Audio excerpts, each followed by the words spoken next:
And welcome back, ladies and gentlemen, boys and girls, angels and demons and monsters and serpents, to Brothers of the Serpent podcast, coming to you not live from the 10 by 10 by 10 tangent cube of science, nestled amongst the dusty bones of an ancient seabed high atop the Edwards Plateau. We have a very special show for you guys today.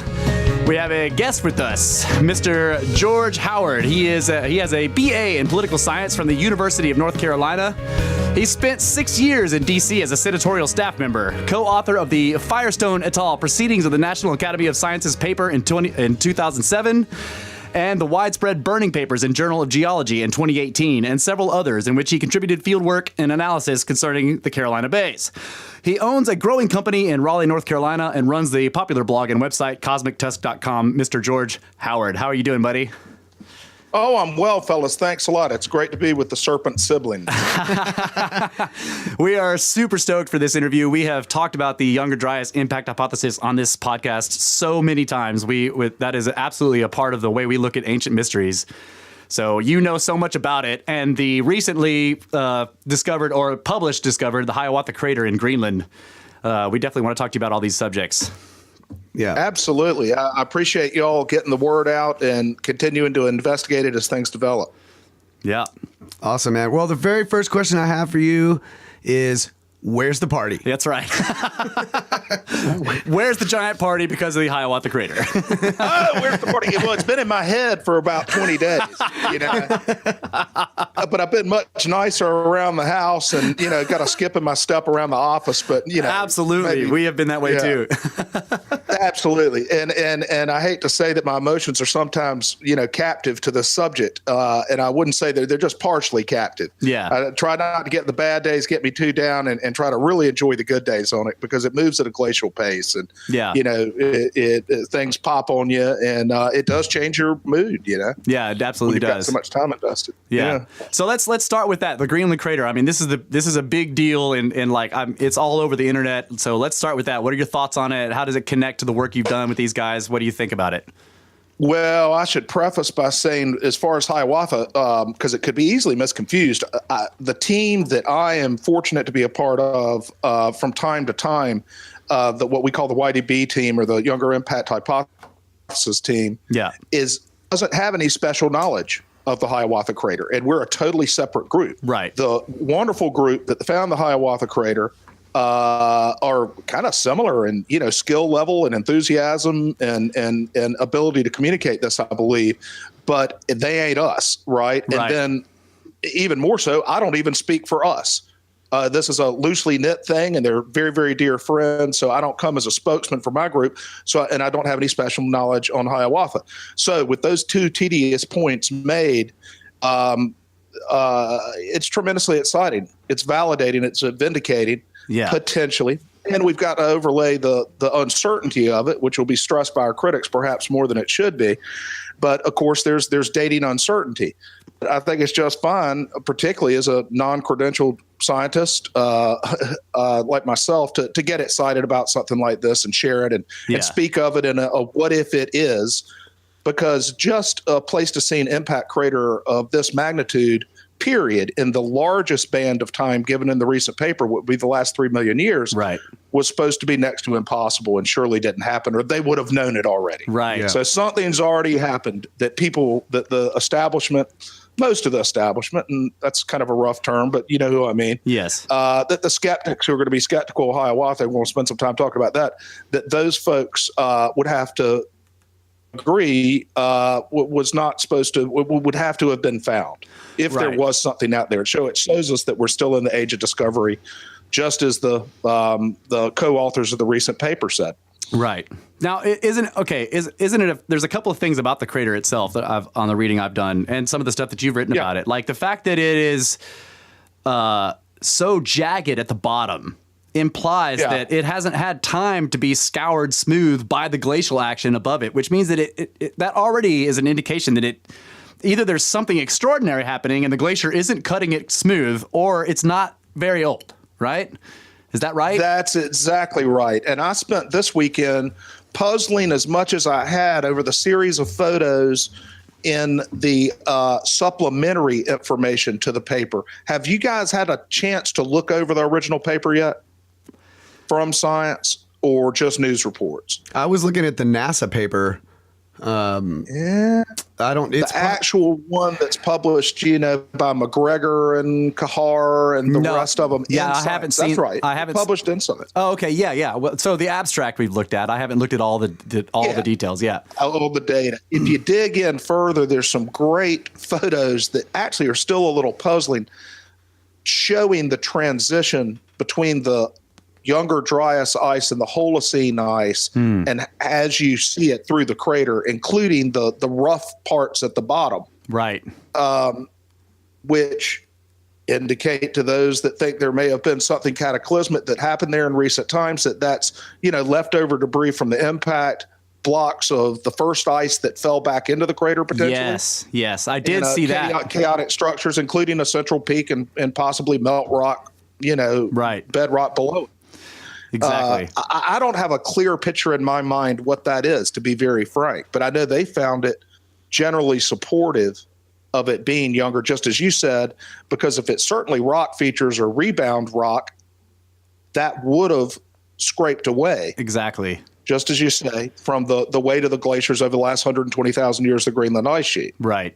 And yes, I remember seeing that there was indications that there was jumbled ice at the very bottom, indicating, and that was like pre-Holocene ice, and then above that the ice is very structured and layered, right? Like all the Holocene ice had been laid on top of that, very structured and layered, like we expect to see in ice cores. Everything is sort of like tree ring style, but down there at the bottom of the crater, it's all jumbled giant chunks and everything all mixed up, which indicates that it happened at that boundary, right? That's right. And if I had a chance to ask those guys something, and I hope too, in some kind of form, I don't see how it fits that there could be blocks of ice and also potential melt rock crater. Right. Right. I mean, how do you have a melting crater and a chunk of ice fall back into it and the then re-solidified rock? Yeah, and refreeze the ice. Yeah. I don't get that yet. And I don't think they're claiming that, but you can infer some of it going in that direction. And maybe they do claim it. I do think I saw something about blocks of ice. Yeah. But I don't think the ice would be chaotic by the time it started laying itself back down. Right. But there was also indications that some of that ice down there had impact proxy, like it was higher in iridium, the platinum group metals. So, who knows that ice was somehow affected by the impact? Possibly. This is, who knows that ice was somehow affected by the impact? Possibly. This is, like I remember seeing that in some of the more popular that's actually the stuff that's coming out. That's the minerals and the, I suppose what they call in our group, the magnetic fraction and the detritus that's washing out in the streams from beneath the glacier. Okay. Right. All right. Yeah, they haven't actually tested that ice yet. They're not picking up chemical signals from the ice itself. Oh, okay. All right. Thanks for correcting me on that. Yeah. That's fine. That's fine. And that's what I'm here for. Yeah, exactly. Yeah, and gosh, and just speaking from somebody who's obsessed with it, so that I've gone through every single piece of it. I do not speak from experience, and I could I almost certainly will make some mistakes trying to interpret or pass on the information that another team produced. So right. I'm excited as hell about it. I mean, there's no question that it's going to cause a lot of interest in our own hypothesis. It was great to see it back in the headlines. Yes, and included in the paper. So go ahead. So what do you think about? I saw some of the quotes from some of the people who are more skeptical of the Younger Dryas catastrophic theories. Whether it was the impact theory or not, saying that like there was one woman, I can't remember her name. Forgive me for that, but she was saying, I don't see how this impact could have affected the North American continent. I'm like, do you not know what ejecta is? Like, doesn't it? I believe I don't want to misattribute it, but I'm certain enough to say I think it was Jennifer Marlin at Yale. That's right. Yeah. Ejecta, like impacts throw up giant molten droplets of stuff that fly all over the planet. Well, so talk about the Younger Dryas boundary field. Right. I will. And also Jennifer also needs to rule out if there were additional impacts. You can't just now, that impact is certainly enough to have, cause some climate changes.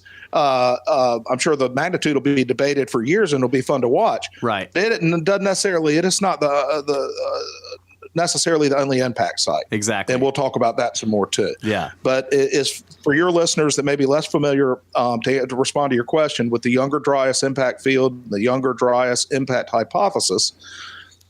That is in its modern iteration, which covers the last 11 years, and we can talk about it before that because it goes all the way back to, well, hell, it goes back to Plato, fellas, right? As you know. Yeah, exactly. These claims have been made. You can find it through some strain of intellectualism. Yes. Has considered the Earth has been catastrophically influenced during human times, during all of human times. Right. So it just depends on how, I guess, put it in a shallow manner, how popular that theory is. Right. It's been very, very unpopular lately. But the last 10 years, a group of researchers led by some really leading lights in their own specific disciplines.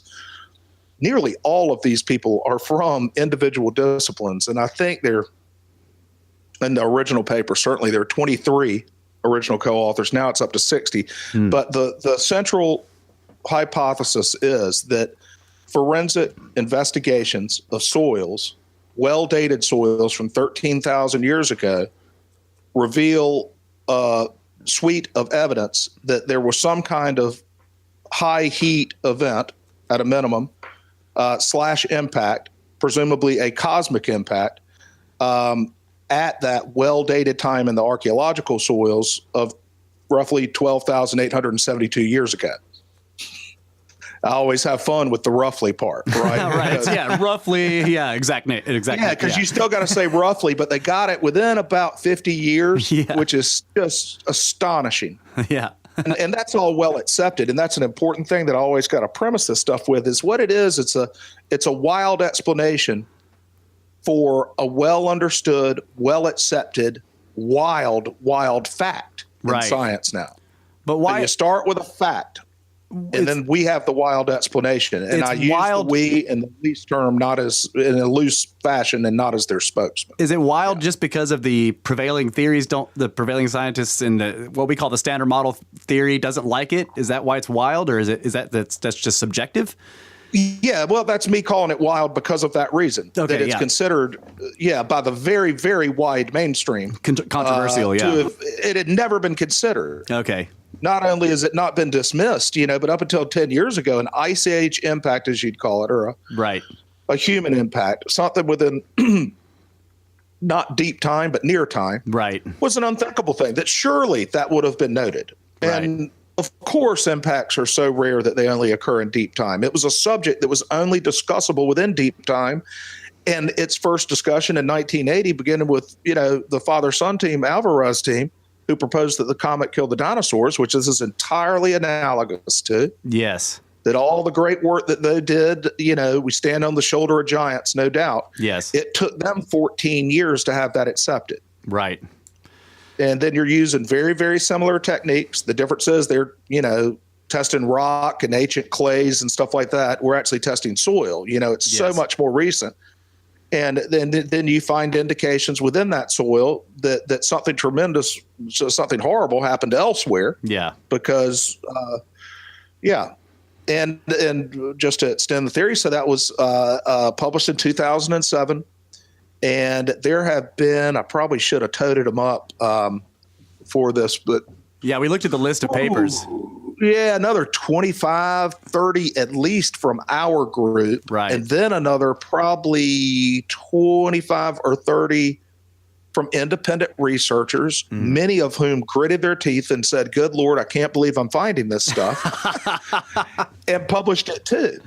Now, the crazy history or the hypothesis, any kind of controversial paradigm change like this, that's actually getting into the literature, is going to have a rough ride. Now, it's been much, much rougher than I ever would have anticipated. And I had come out of, rough and tumble politics in Washington, D.C. Yes. I was no choir boy and quite a cynic, as a 30-year-old when I really got into this hard. And it blew my mind how petty people could be. It was rejected immediately.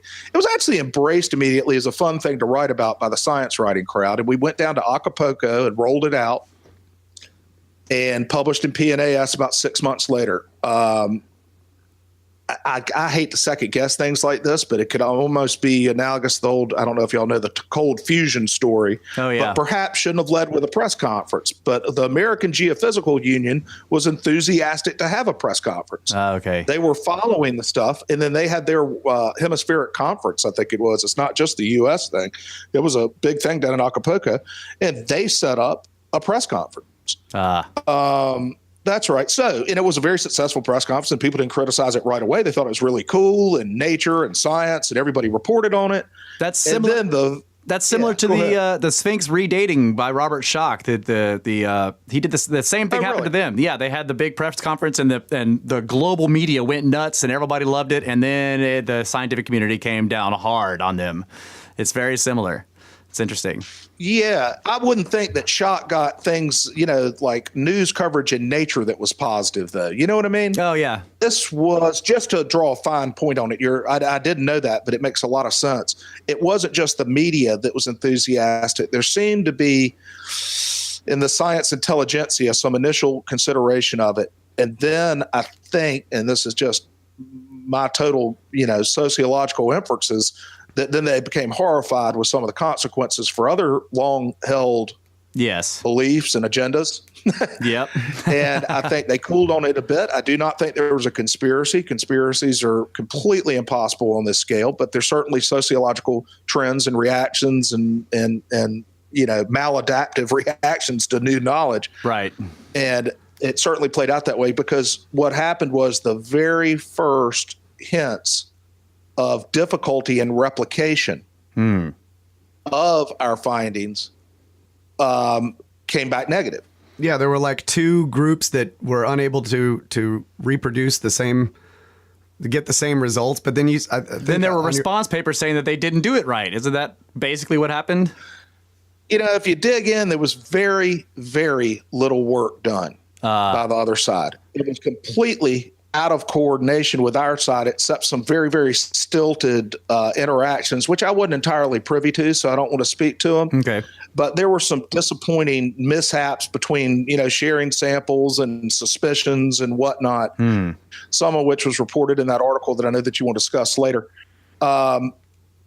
But I think if the other side had not felt so threatened by this theory and afraid that they would get caught as supporters of it and then somebody else would prove them wrong, I think is what drives this kind of stuff, that people are overcautious.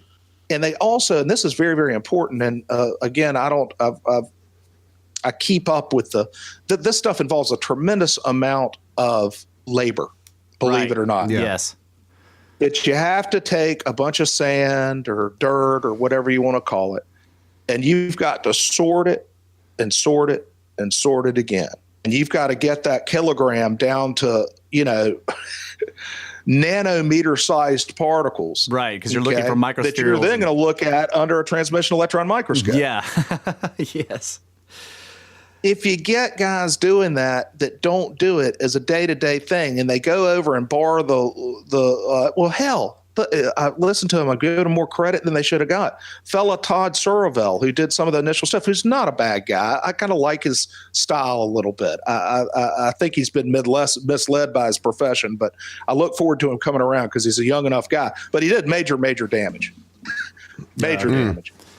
And at a conference, when we pointed out why he had failed to do the test correctly that lives to this day as a refutation of our science, he hung his head. He hung his head. I saw him hang his head. All right. He never went back and did it again because he didn't sort the materials, nor did he use he used an optical microscope. Okay, so he did it wrong, but it wasn't intentional. Is that what you're getting at there? No. I don't think anybody should do something intentional, but I think he did it unenthusiastically and probably not terribly. And your mind can play a lot of tricks. It's, how much, if you're trying to do something that's tremendously labor intensive, and a lot of scientists, and I'm sure he is too, God knows being an archaeologist, he knows labor intensive, protocols. Yeah. But he'd never done this protocol. And honest to God, he probably should have had, a daily a conference call with the guys who are, not them hanging over his shoulder. Right. But you need a little bit of training. Say, here's precisely how we did it. And basically that was just sorting out all the basketballs from the tennis balls. Yeah. Right. There was a paper. He didn't get it down to, Go ahead. Yeah, no, he just didn't get down to the proper sorting. And it's since been reproduced a number of times by great labs. The Arizona, what they call it, the planetary lab there. Yeah.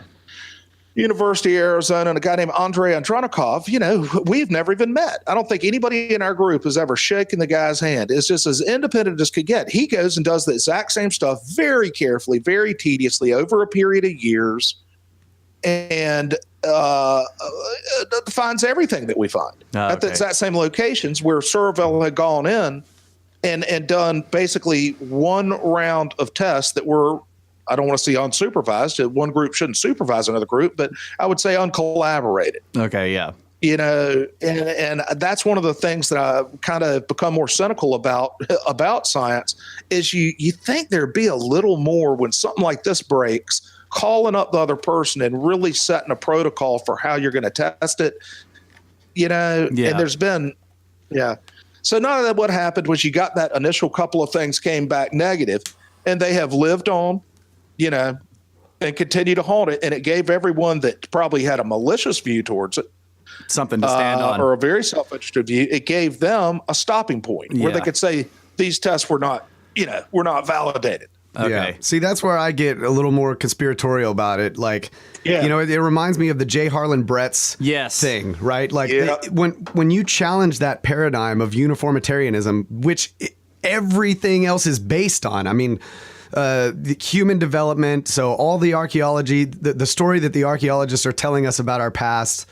the theory of evolution and how you have to have these extremely slow, non-destructive long period cycles in order for these things to take place in the way that the standard model says they happen.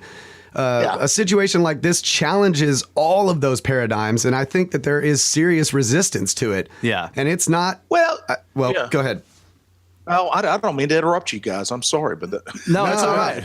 We talk all the time on this podcast. This is your time. Yeah, but y'all don't interrupt each other. I don't get my rhythm down. We got the I'm running the internet off my phone. We're out here in the hills. We got a little bit of lag, so we got to make room for each other. Go ahead.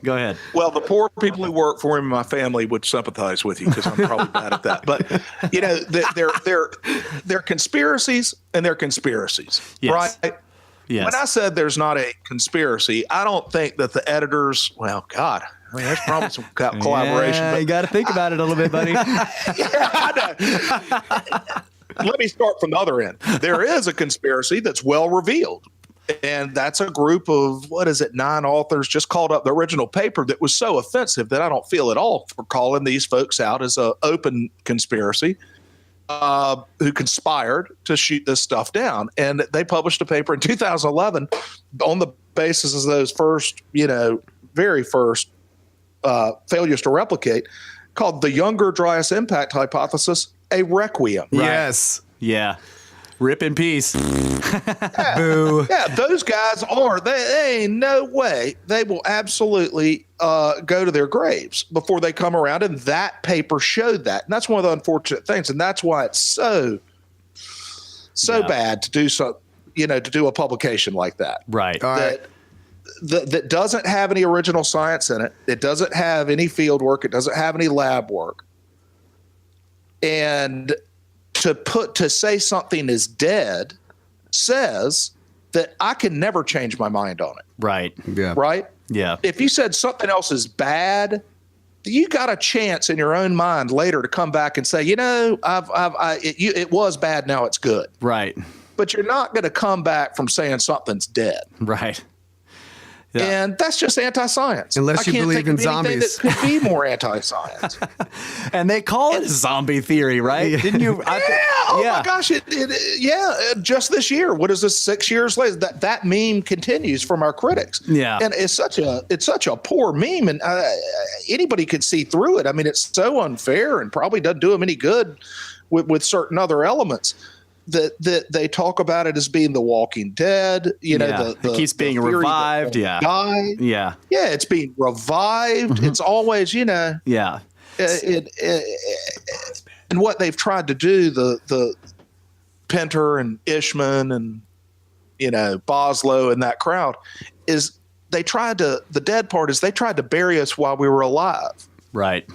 That's exactly and right. that's what's so horrifying. Just like in literal buried wildlife. Yeah, you're sitting it's there, not fun. yeah. People working their ass off in labs, around the world on their spare time. Top scientists with great results. And some of them, in the regular course of their job, particularly the ones that went and validated us, they were all doing it for their labs. Most of our people are doing it one way or another on the side. Yeah. Okay, but then to tell those people that they're dead, that their work doesn't mean anything, right? That their next paper shouldn't be published. Yeah, that's bad stuff. Man. So I want to ask you about a paper. So at Randall Carlson's website, Sacred Geometry International, which we are big fans of both Randall and the website. He had posted links to a paper published that was supposedly had evidence against the Younger Dryas Impact Hypothesis in the sense that they were looking at microspherules in I can't remember all the details, but they looked in a place that had ancient occupation, and they claimed that the microspherules in the soil there came from house fires. Do you know what I'm talking about? The paper was flawed. It was flawed, and when I read the paper, it seemed, and I've talked about this on the podcast before, it was flawed in the sense that they didn't go out and do test checks out in the desert away from the occupation area to see if there were microspherules out there. They just said, look, we found them in this ancient occupation place in the same layer as the quote-unquote Younger Dryas boundary field, and therefore the Younger Dryas boundary field these are mistaken. These are just from house fires because these houses all burned down. That was their claim in the paper, basically. You know what? One of the bigger problems of the lead authors. Excuse me, I'm getting some feedback now, but the one of the biggest problems the lead authors have is getting contacted by researchers around the world that are finding it and are wanting to publish. And they say, we can't. We got 3 papers backed up. We're doing Chile in a couple of months, trying to work on the Syria paper. People are finding this stuff all over the world. Right. And the channel, I don't know what paper you're talking about, and I'm better on the specifics because I'm, again, such a geek on this stuff. So if I don't know the exact paper, if it was a thing in the Channel Islands, they went and tested the same spot, except it was 600 meters away, right? I mean, and not that you shouldn't find it uniformly, but you've got to do a certain protocol. And actually, and I say that advisedly because that almost sounds like a fraudster.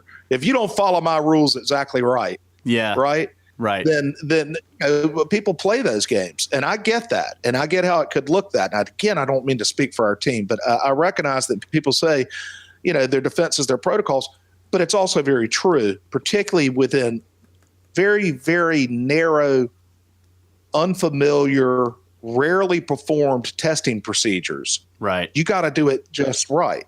And I think that's why Andronikov and people like that who have gone out and really taken the time, but not collaborated, but I think done it carefully, publish again and again and again that they're finding.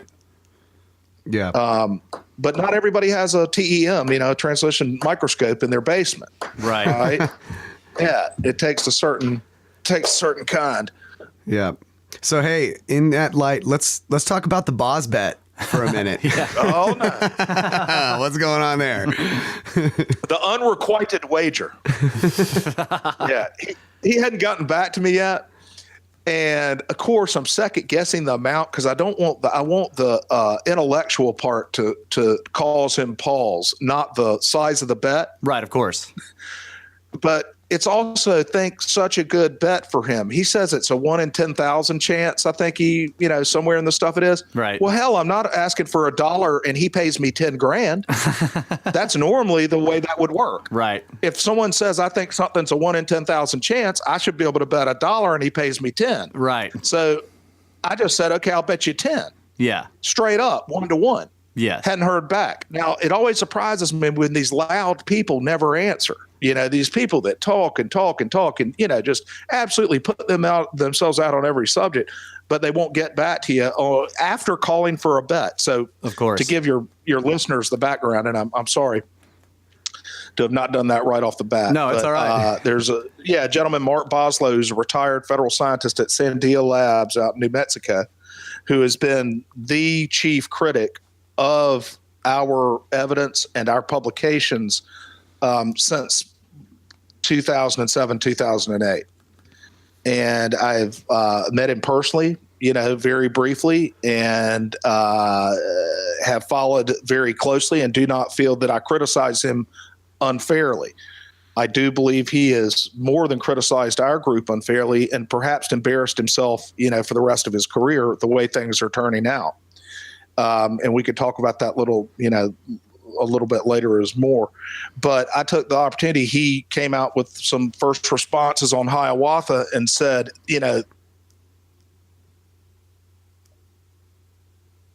Uh-oh. Did we lose him? You there, buddy?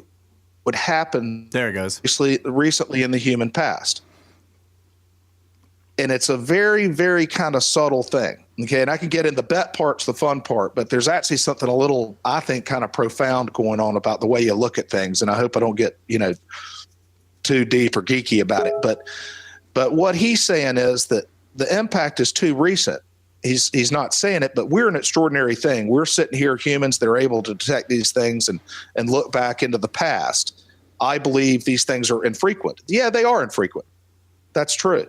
It may be big ones like an extinction impact like this, may be, just on the level of 5 to 10 million years, right? Probably a little bit more recently than they say now, but not a whole lot, full scale extinction of multiple species. Right. Yeah. Yeah.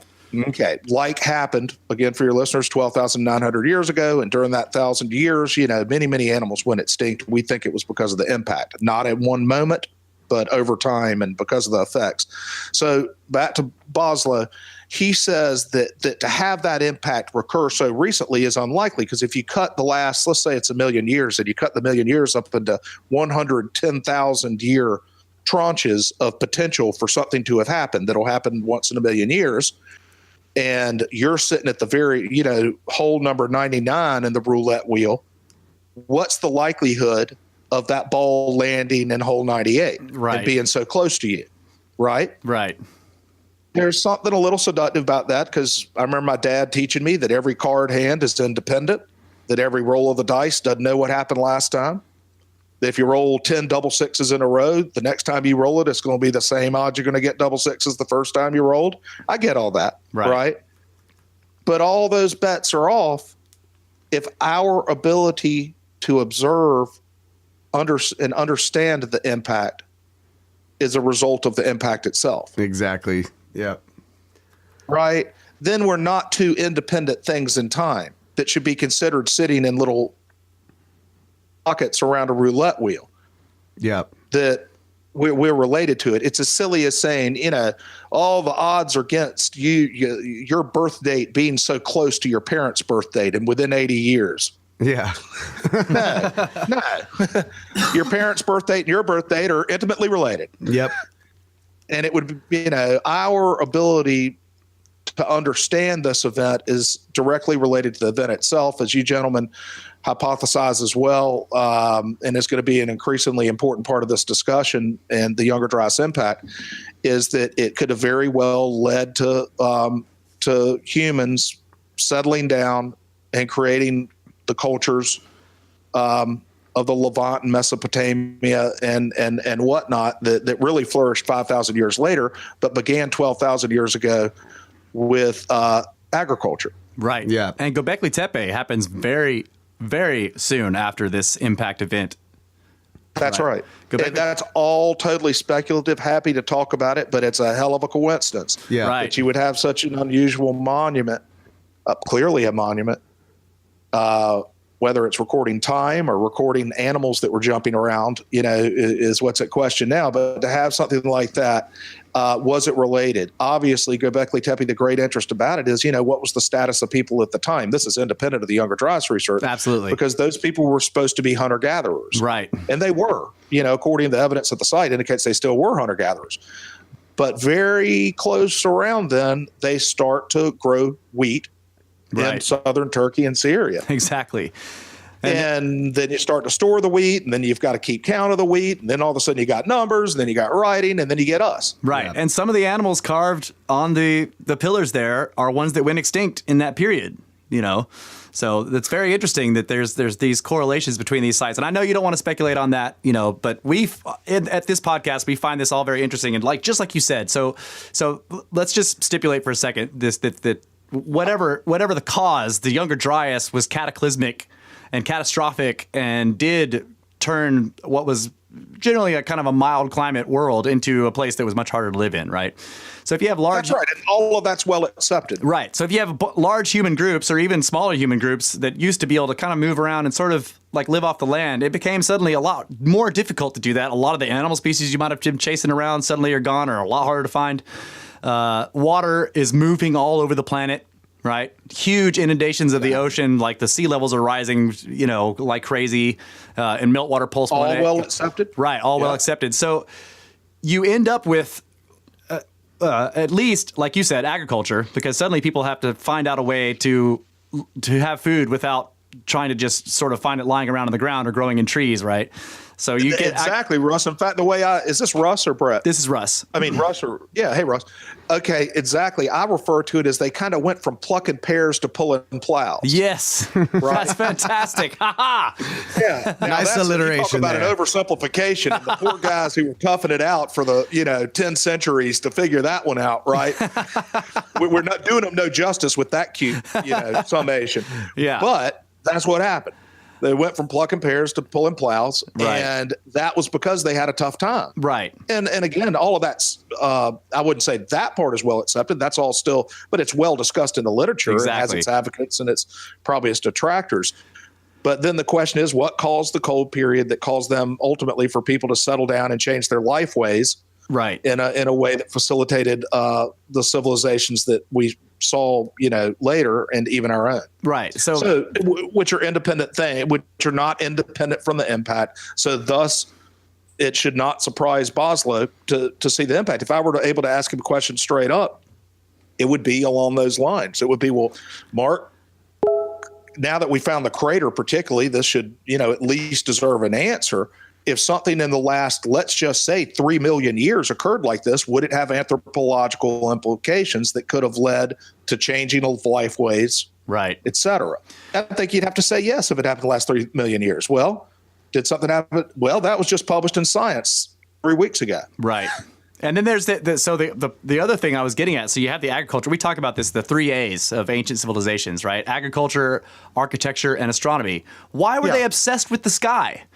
A good possible answer is that they almost got killed by something giant coming out of the sky, right? Like, you know what I'm saying? That's right. They began to Absolutely. Yeah. So we talk about that all the time here. That I totally agree with you. I read your whole Bosbet article on there, and I was like, oh my God, this is exactly right. Like these two events are not disconnected from each other, or at least you can look at it. Yeah.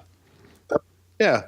No, that's great that somebody's looking at that. I even have trouble with some of our own researchers when I talk to them, because they want to argue like my dad used to. Every card's independent. I get that. Yeah. But that's only if you're playing cards with independent cards. Right. Right. You got to shuffle the deck every time. And they're related cards, and it's actually a slinky. Right. Instead of a deck of cards, then you're talking a different game, Right, exactly. And you have to reshuffle the deck every time you deal a hand. Otherwise, it will be related to the cards that were in the previous hand. That's right. You know That's what I'm saying? Exactly right. Right. That's right. So you can't say that the deck has been shuffled every time that there's an impact. Well, it does shuffle a lot of things, right? And throws all kinds of stuff all over the planet. But the you can see a possible, speculative at this point still, but a possible correlation and thus maybe causation, just like you were saying, that human civilization and the advancement of it, the changing of it from pear picking to plow pushing is completely reliant on this catastrophic period. Whatever caused the catastrophe, we don't know yet necessarily, but this hypothesis is a good answer to a lot of the big problems with the Younger Dryas. Like, why did it melt and then refreeze so quickly? Dude, that's exactly what I was about to say, is that it's all about answering problems. Yes, exactly. And this is an interesting field in that a lot of times when there's a scientific paradigm change, at least the other paradigm has the answers, even if they're wrong. but this one, it's like shit. People have been arguing for 40 or 50 years about what killed the megafauna. Right. And you would think it would be obvious. And it's going to turn out in retrospect, it was obvious. Yes, exactly. There was a dark line of soil every time you saw the last mammoth bone. Yeah. So talk about that. The black mat. The black mat. You gave a great description well, of that. I'll give you some things that are kind of misunderstood about it first. Okay, You know, it's the black mat itself is not cosmic, right? Yes. Nor is it burn material in particular. Okay. You might find places like that ultimately, and maybe some of the sites that we've tested may show some of that, but the actual material that they find, the spherules and the glass objects and the scoria type stuff and whatnot, all of that is under the black mat, immediately under it. Okay. And in fact, it doesn't even necessarily show itself in the color of the soil, but you're kind of already into the black mat a little bit anyway, right? Okay, all right. But they test under it. So even our critics say, they claim there's this burn layer. And yeah, we did claim there's a burn layer, but it's not actually the black part.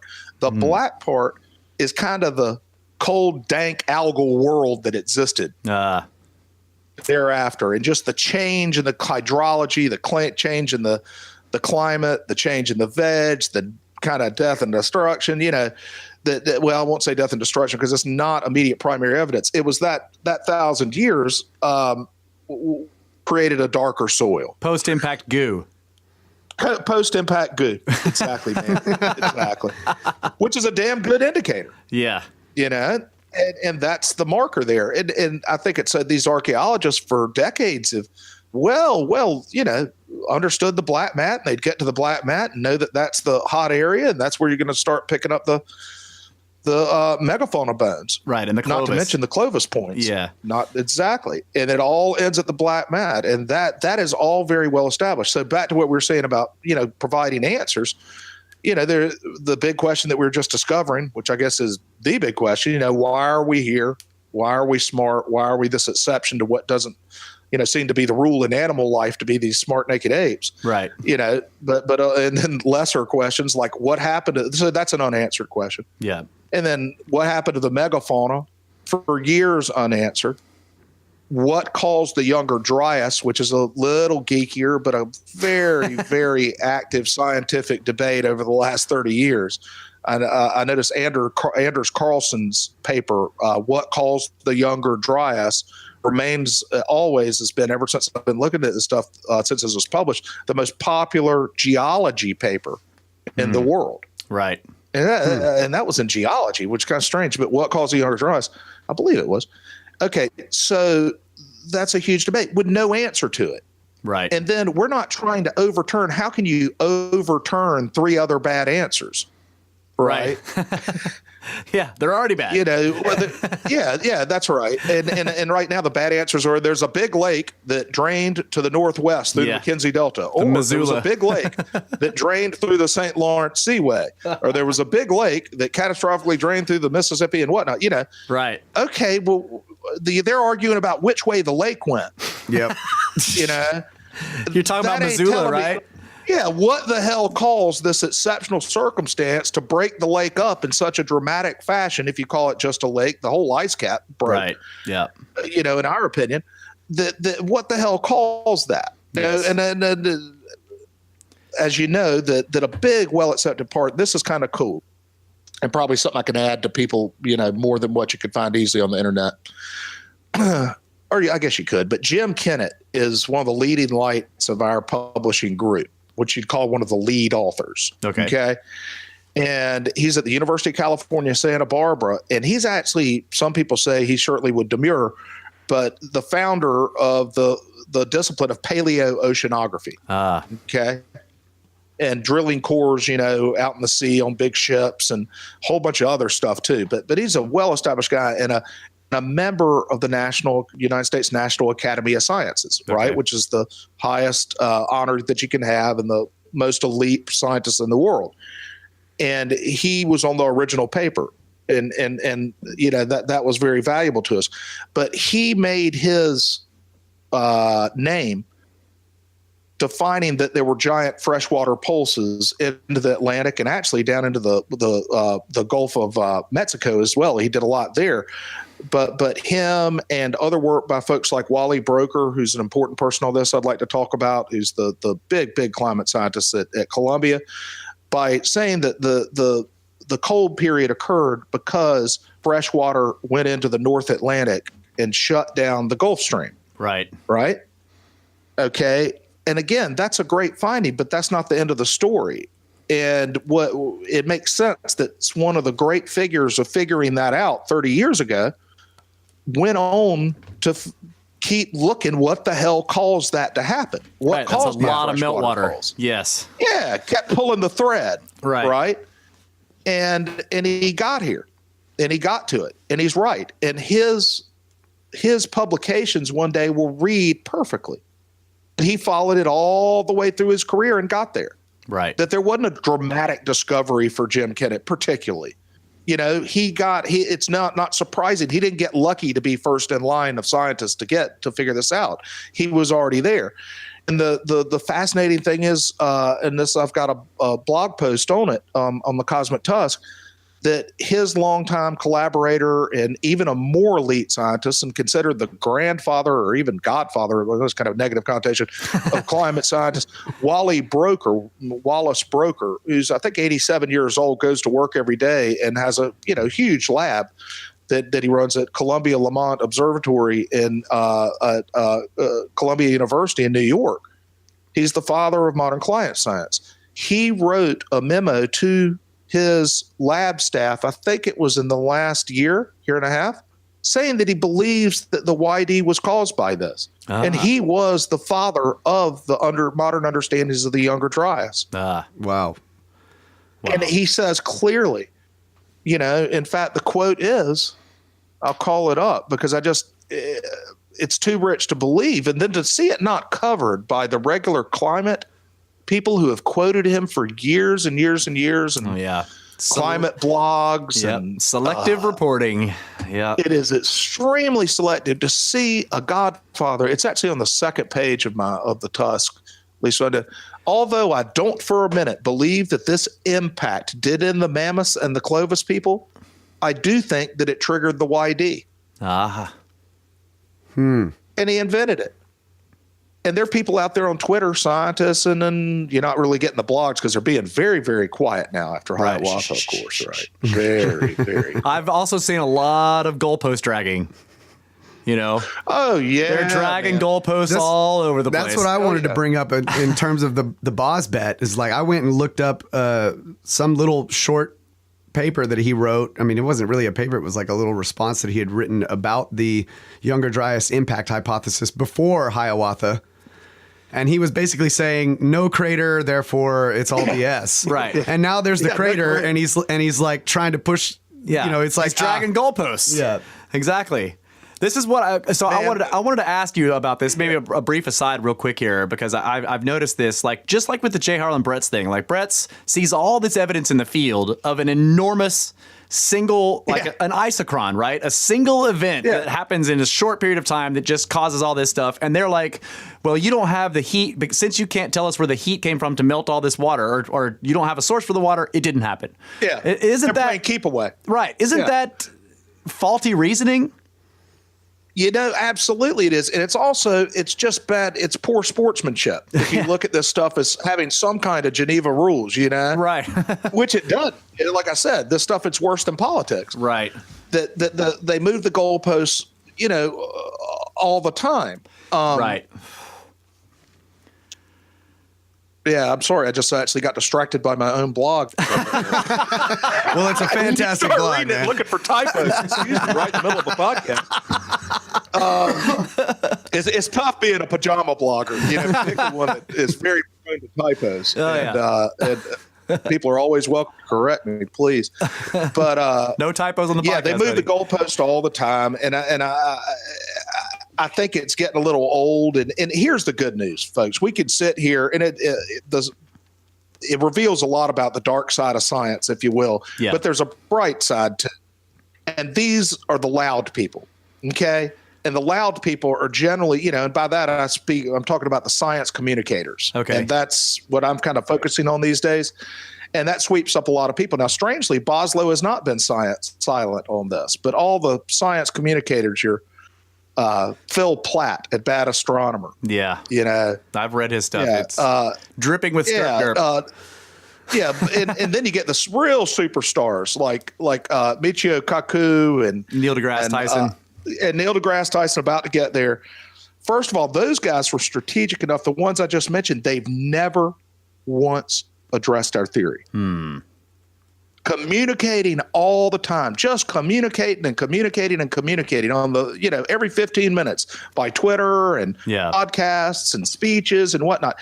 Never a word, those big guys. And I think, as I said, and it's true for a lot of the smaller ones too, that their silence is particularly deafening now. You could say, well, they've got their subjects and, this is controversial. Maybe they keep it out of their regular routine.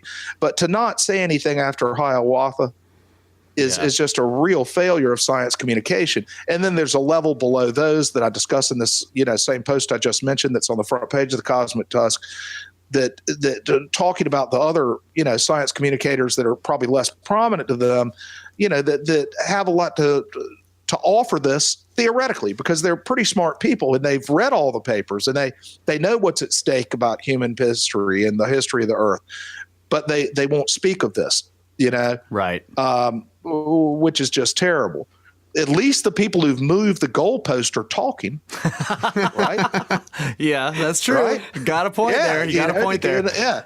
Okay, so let me give you the bright side. From what I hear from the credentialed researchers in our group, and I don't speak to them comprehensively, but I do have a feeling for what they're hearing, and I do stay in touch with members of them regularly, is that they're hearing back from the hallways and the symposia and the emails with colleagues at different schools and whatnot that we're over the hump on this thing, even before Hiawatha. That the last round of papers last March or February, whatever it was, the World Burn papers. Right, the burn papers.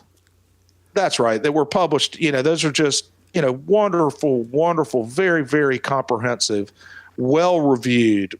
Had tough reviewers, ones that used to reject us, right? There's a lot to all of that drama, in the past when you just get the papers flat out rejected or stalled. Right. But even those people, it made it through review. And with people that weren't even hostile reviewers, the readers out there, but the readers in the labs, the Q givers, perhaps a little bit under the hood as Q givers, but Q givers behind the scenes. Yeah, Sub Rosa. I heard you about to say that. Sub Rosa. Yeah, like Wally Broker, but he's actually public now. But that actually slipped out on the internet that he had written that memo. That memo just popped up. I don't know if he certainly didn't write a blog post. But those people, what I'm trying to say, guys, I'm going on too long, is that we probably got the majority of Earth scientists that are following this now think it is a very, very clear possibility. That's great. Right. And that it deserves further research and that we aren't, the worst claims aren't true. Certainly that there's no fraud going on. Right. Or we're fooling ourselves, which just kills me. And that was the point of, recent Science News article, is that it's such an exciting thing that it can change people's ability to discriminate between good evidence and bad because it is so groundbreaking. Well, yeah, that might be true if they popped out a 10-page paper because they thought they found something at a Clovis site, and that was it. But now it's, up to 65 authors, in 20 or 30 countries, multiple disciplines, many labs, multiple papers. Yeah, nobody's fooling themselves at this point. Right.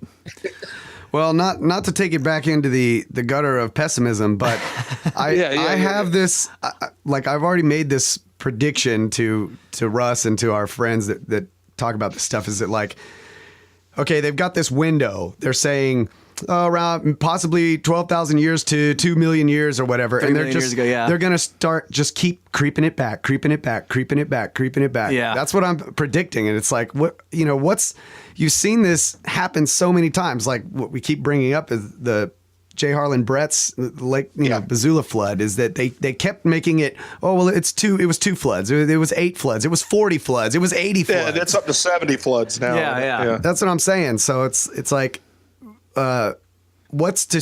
I think it'll be less subject to that. You've got a good point, and that's why this is going to be an interesting and challenging ride from here out as well. Yeah, right. Because you have to remember that you're challenging uniformitarianism, and that is a lot more than just the Younger Dryas and recent climate. You are challenging a bedrock of geological thought. Indeed, we are. Yes, sir.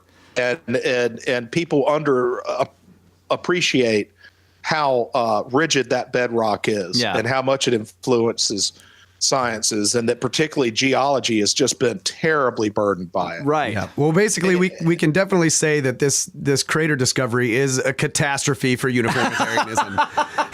Yeah, it is a catastrophe for them. Exactly. But again, back to the, a little bit, is the subject to that kind of goalpost moving? My guess is, my gut says probably not. That there'll be a lot of that, and it's going to be a rough ride. But I think you can empirically prove this within 2 to 3 years. Yeah, I gave Boz 2. Right. Generously. Right. And the other thing with Brett's is he was by himself. You guys have a huge team. That's right. Yeah. Yeah. Brett's was alone. Well, just think of this. What if the damn crater were on the seafloor and they'd gotten some kind of preliminary evidence and we all got excited, but it was just even more difficult to get to. Right. Yeah. Right. You can fly up to this thing. But I forget where I saw it, but the science team only spent 18 hours out there. Oh, wow. Published. Wow. That ain't a lot of time. It's not a lot of time. So they were doing it on the side too. Oh, yeah. But I would imagine now that the grants are going to flow. Right. Money of some sort, or at least attention and redirection of existing missions, such that they'll be able to get out there and collect evidence that they may not even know of yet. Right. And may not be seeking, but just pure getting your hands dirty field investigations may reveal some things. Personally, I think that one of the things that's probably going to come into play, and I saw a hint of it. I've gone over, I think, every utterance these fellows have made, and there have been several different forms, but somewhere in there, and it makes sense to me, that I think that water that's coming out from beneath the glacier is surprisingly hot. So see, I was joking about this the other day. Like, it's not a smoking gun. The crater is practically still smoking. That's right. Well, we don't know that yet. They didn't say that. I know. It's a joke. I think it's funny. But I heard a little on the QT along those lines, which is, not much there for you, but that doesn't mean that this is boiling water within the core of this thing. There's some little, still molten rock. Right. Of course not. Yeah. Right. Yeah. But it's just, it's warmer than it would normally suggest. Yeah. Okay, well, it's a geothermal hotspot. But if you have a geothermal hotspot that's also surrounded by a morphologically perfect crater, you might have to take the geothermal vent part out. Right. Exactly. That you're dealing with remnant kinetic energy and heat. Exactly. It's still smoking. Yeah. Still smoking, buddy. How else can you say it? I mean, it's not even a damn analogy. I mean, that's going on. It's still smoking. And say you come up with something like that, and I don't want to set the bar to that, for God's sakes. Right. There are a lot of other ways to get to it. And they had a paper that didn't get published. If you look, there's an abstract that several of them tried to get, and then they pulled it back because it was a cryptic little reference from the journal that says there's something else in preprint. And it was about finding certain organic carbons, from beneath the thing, that they had some other evidence that they're not talking about. And there's also the chance and I heard this on the QT, I don't think this is unfair to share, that that within the ice, there was a lot of plankton. All right. There was organic material. Right. In that case, living, dead bodies of, living, what is?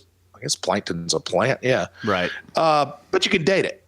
Yes. Right. It kind of surprised me if you could date little tiny bits of plankton, but I probably can these days. But let's just say, apparently the recommendation was that you can test stuff like that, and to test it, carbon date it. Right. So let's say they have something kind of oddball type of organic material that they can get to within the ice column. You get down to the bottom, you test it, and it's within the range, you might have it. Yes. Right. Wow. Well, we're gonna take a break. We're up at the hour mark. Let's do it. But before we do, I just want to I have this fascination with aptronyms. Okay, like the right names, and it just blows my mind that the guy's name is Firestone. Yeah. Firestone comes out with a theory about the giant burning ball of fire that comes out of space. How does this happen? There has never been anyone that has encountered this research and not said the same thing to themselves. Okay, right? cool. I'll be damned. What a name. Yeah, Firestone and West. And West, because it happened in the West. It totally rewrote the West. Right. Well, I love another key scientist, which is doesn't not tell it all, but is Dr. Goodyear. He had Firestone and Goodyear key figures. So there's some kind of something happening there. Some kind of catastrophic rubber meme out there, right? Yeah, hot rubber stuff. Yeah. All right, we're going to take a quick break, and we will come back afterwards. I want to talk to you about the Alaskan muck and some other things that you've got on your blog. So, hey, thanks, pal. Yeah, thanks very much.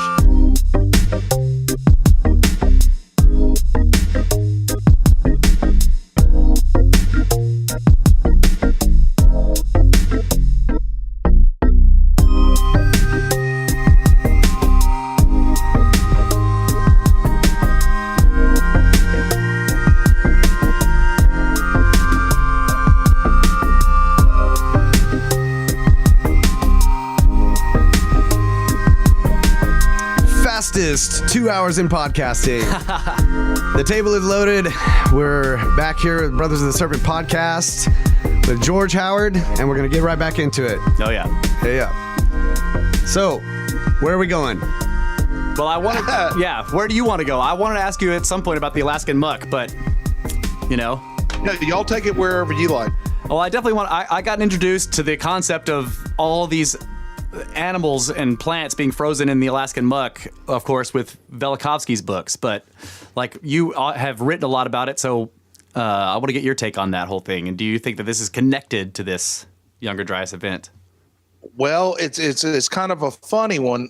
And I'll tell you that most of the speculation about the Alaska mucks has historically been driven by old material from a guy named Hibben, who went up there, and he published in what was Saturday Evening Post or, Harper's or something like that in the late 50s, an investigation that he said, I've returned from Alaska and found heaps of bones, and I believe they were caused by a catastrophic, occurrence sometime fairly recently. Right. And that caused, as catastrophism sometimes does, a buzz nationally. And then I think it was kind of well disregarded. And I was always a little bit of a skeptic. It never, added up to me that I guess that they would, that we wouldn't see them today. That now that people have crawled all over Alaska, you wouldn't have tested those heaps of animal remains thoroughly enough to have missed that it all happened at once. Okay. Right? Yeah. So I was a skeptic of that part of catastrophism for, I don't know, most of the time that I've been interested in this stuff. My mind was changed by parts of the Younger Dryas boundary team who published a year ago a paper that got absolutely zero attention, but it was well published in Nature Reports, a top journal outlet, that they had done a series of tests that indicated something did happen in the past. And I can speak a little bit more about how that's interesting to me personally, with regard to the cosmic tusk, which is kind of my signature thing and what I build my blog around, or at least the name came from. And also I own a mammoth tusk from that period. That tusk, as profiled in a National Geographic Explorer in 2009, when this stuff was getting on TV pretty regularly, played an interesting role as a red herring with regard to the Younger Dryas impact. Okay. And to kind of summarize, which was a lot of back and forth and speculation at the time, that Firestone and West had identified some pieces and parts from various sources that seemed to show some indications that they had been associated with a cosmic impact. Right. Including nickel-rich iron being splayed on the site and in some cases actually embedded into the bones. Okay, so they had these pieces and parts. This was kind of a sideshow to the archaeological investigations of the Black Mat. Okay. And but they got them tested. So as shown in National Geographic, actually with the symphony music and the drama and all of that, it comes to the point, that because the tusk played a big role, that maybe this is evidence of the 13,000 year ago impact that these guys claim happened, et cetera, and so forth. Yeah. And then they dismiss it in the narrative as it should have been, because the dates came back. And the tusk that I own now is 37,000 years old. And they dated it how? What was the dating process? Carbon-14. Okay. Yeah. Yeah. And it's not too old to be non-datable. Right. And can be reliably dated and, somewhat inexpensively, but it was paid for.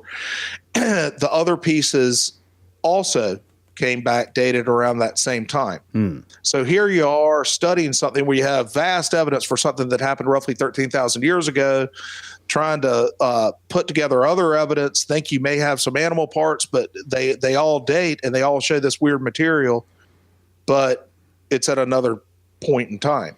Right. What do you do with that? Right.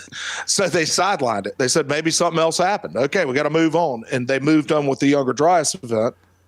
And it still comes back, that is confused to the public. And that's fine, to the people that, even some of the people that follow this, confused that those pieces and parts from those early days were ever associated directly with this. But no, they weren't. They weren't in the first paper, et cetera.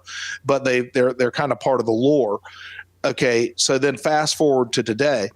During that time, a lot of the progression of writing these papers and doing the investigations, particularly of something of this nature, just drags on and on forever. Right. I mean, it's almost like communicating across the sea to England, Yeah. I mean, the emails and the working on the paper.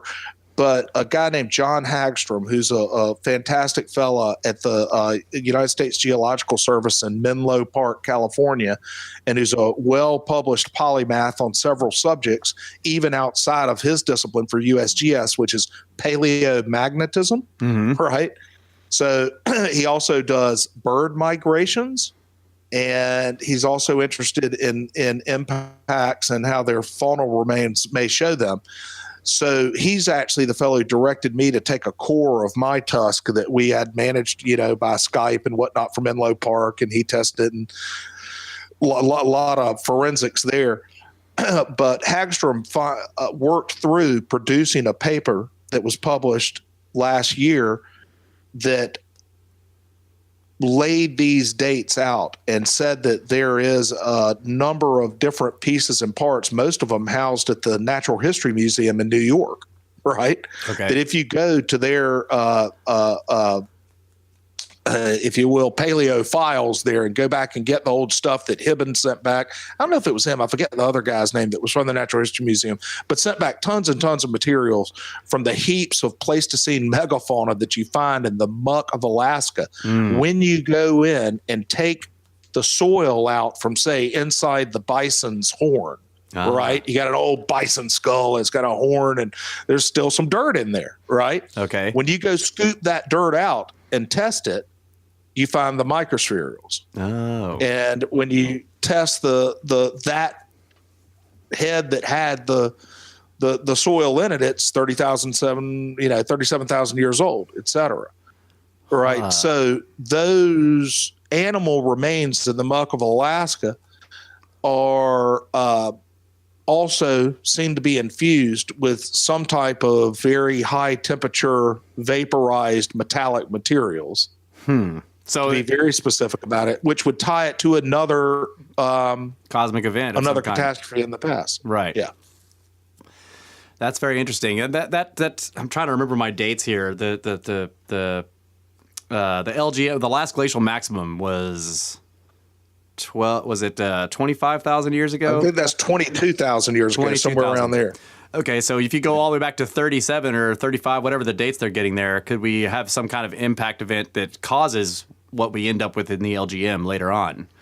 A cooling process because of an impact on land, which would be the only way you get microspherules and stuff like that. Impacts in water don't cause microspherules, right? Am I right on that? Yeah, well, not entirely sure of that. Because it dives through water and you get an impact in the ocean bed, but it can't throw microspherules and nanodiamonds all over the planet, right? No, because the the KT impact, right? Oh, that one was big enough to do it. You're right. Impact, right? But I don't think that. I think that hole is so hot and volatile at that moment that the water that covers it doesn't prevent the distribution of vaporized material from the target rock. Interesting, right? Cool. Yeah. Yeah, we're probably dragging it too far in the weeds here, but no. We talk about this kind of stuff all the time. Yeah, the whole impact. That's what I like.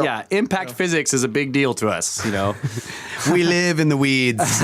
Well, I wish you had a better guest. I might know a little bit more because I'm associated with these guys who've, told me for hours over the phone how this stuff works. So I'm not a primary source, but I'll help you as I can. Oh yeah, no, that's great. So yeah. I was just thinking, and this is of course speculation. You can't really answer the question, so I'm sort of asking rhetorically. But it's possible that the reason these animals are associated appear to be associated with a previous impact that may have ended up causing the what we call the last glacial maximum later on, that then began the dramatic climate swings, which are noted all the way through the record, other than the Younger Dryas, that they may have an impact correlation. Exactly. Right. That's completely unstudied and would be completely revolutionary and even more amazing than what we're talking about in general tonight. Right. Yes. That this one instance 13,000 years ago. But I do absolutely believe there have been, more minor impacts that affected climate in some regards since then. Yes. 13,000, and surely there were before. Right. If they explained the, Dansgaard, Oscar events, or whatever they call them, the DO events, which go like a metronome into time, I'd be kind of surprised. Yeah. But I think it's absolutely on the table. Right. And when you start finding craters that probably occurred closer to 12,000, but surely within 3 million years ago, it's time to start talking about that. Exactly. Stuff. And that's why it's so fair to put it on the tables and on the table and fun to see you guys talking about it. So what about and again, this is something probably that you're correct me if I'm wrong, but the Comet Research Group, they're looking at the beginning of the Younger Dryas, right? Not the end. Is that correct? That's exactly right. So what caused the end? Because it's another giant meltwater pulse. You see what I'm saying? Like the end of the Younger Dryas was also catastrophic. Serpent bros, the cosmic tusk doesn't know everything. I mean, come on now. Hey, well, we have standards on this show. We try to get almost everything wrong. Not everything. Not everything. Oh, right. Just That's almost right. everything. Speculate to the point that you're almost surely wrong. That's right. Right. Yeah. We don't want to get everything wrong. Just almost everything. That's right. Right. Just keep speculating till surely. Yeah, surely that's right. That's right. No, I don't know. I think that's just a wonderful mystery. Yeah. And it's one that kind of, either undermines or perhaps if you stretch it enough supports the impact hypothesis. Right? I think it supports it. Particularly if there were repeated, and I've talked to some of the good minds about this, who are in agreement in general with everything we're speaking about and parts of the team to varying degrees. And they're a little bit mystified by it. Well, and you can't say that, just if I can, that one of the problems with the current way of approaching the Younger Dryas, people will point out, is that it relies on a tipping point and a, kind of a mathematical moment where it all goes haywire, but it's a closed system. An isochron, right? Yeah, exactly. Yeah, and now what we're saying is, this is not a isochron. This is not a moment of haywire. This is not a tipping point. This is an external influence that's completely well understood that change things. Yes. But then if we rely on the outside, 1,200 years later, when we snapped out just as suddenly as we went into the Younger Dryas, we returned to just perfect conditions, which have been maintained statistically, now for 13,000 years. It's either another impact or we're dead wrong, and the climate system does snap suddenly back and forth. Yeah. The coming out of the Younger Dryas, but I almost see it. I don't know if it ever since they built Göbekli Tepe then as well. Yes. They recognized what a miracle had happened. Right. Yeah. So what occurs to me is that, in terms of geological time periods, this 1,000 year or 1,200 year old time period was unstable. It was unstable in terms of geological time periods. Yeah, it was an exception. That's why connecting all the other swings to impacts is difficult, because this one is, So I'm thinking, like, if an impact started this the Younger Dryas period, and then there was another catastrophic event 1,200 years later, you could say that because it was so unstable already due to the impact, that 12,000 years ago, you could have had some type of catastrophic event that was like volcanism or solar. Or it just turned the Gulf Stream back on, if that's all correct. Yeah. Then I'm certainly other things would have shifted back into gear too, but somehow we shifted back into gears, and that there are gears. Right. But if you have gears in your car and you get hit by a truck, do you shift back into, do you ever shift again, Right. Well, I think one of the things we've discussed. It's a good question, guys. And y'all are digging into some of the stuff that certainly I can't explain. And I think reliably can tell you that other people can't explain as well. Yeah. Yeah. Okay. So we'll get away from that because that's not your area of expertise. But so I want to go back to the Alaskan muck real quick. Are you saying now that you are less of a skeptic of the idea that there's lots of animals and plants buried in there, but maybe it just doesn't have anything to do with it? I absolutely am. Okay. Yeah. All right. And I'm more encouraged about the value of my own tusk. My skepticism was working against my pecuniary interest in that instance, right? But I love the fact that it would be part of the lore. And I love how it's in Nature. The thing got published when this stuff was really hot in the beginning in 2008 after Acapulco.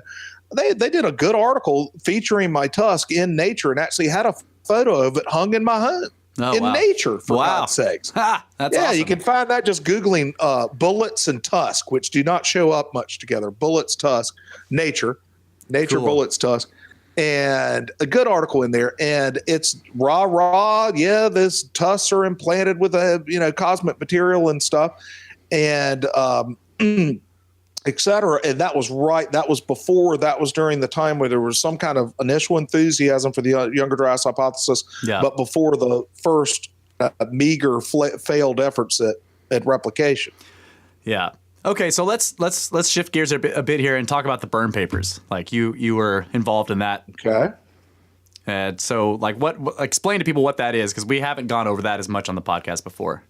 Oh gosh, it's kind of been, that was the terrific part earlier this year. We're at the end of the year now. I guess it was March or so, 2 papers that the team had been working on, and I'm very, very minor part of this, but I was able to keep up with all the drafts, of course, because they share it with everyone. And I talked regularly to the lead authors, but we published 2 massive comprehensive papers that had been, in review for 5 years, gentlemen, wow. Which is just an unusually long time. You would think if something that's so comprehensive as this would, I'm actually looking to call them up here, could get published, it would get published sooner than that. But it was quite a lift. So it faced some resistance? Is that the idea? Yeah, it faced a lot of pushback from the reviewers, and appropriately so. These are controversial ideas, but it was a summary of a lot of evidence that concluded that there was an impact winter 12,800 thereabout years ago at the transition to the Younger Dryas, that not only did it get cold, but it was clear in charcoal records in lakes around the world when studied with Bayesian statistics and very sophisticated large data set analysis, that something extraordinary happened in the charcoal record at that time.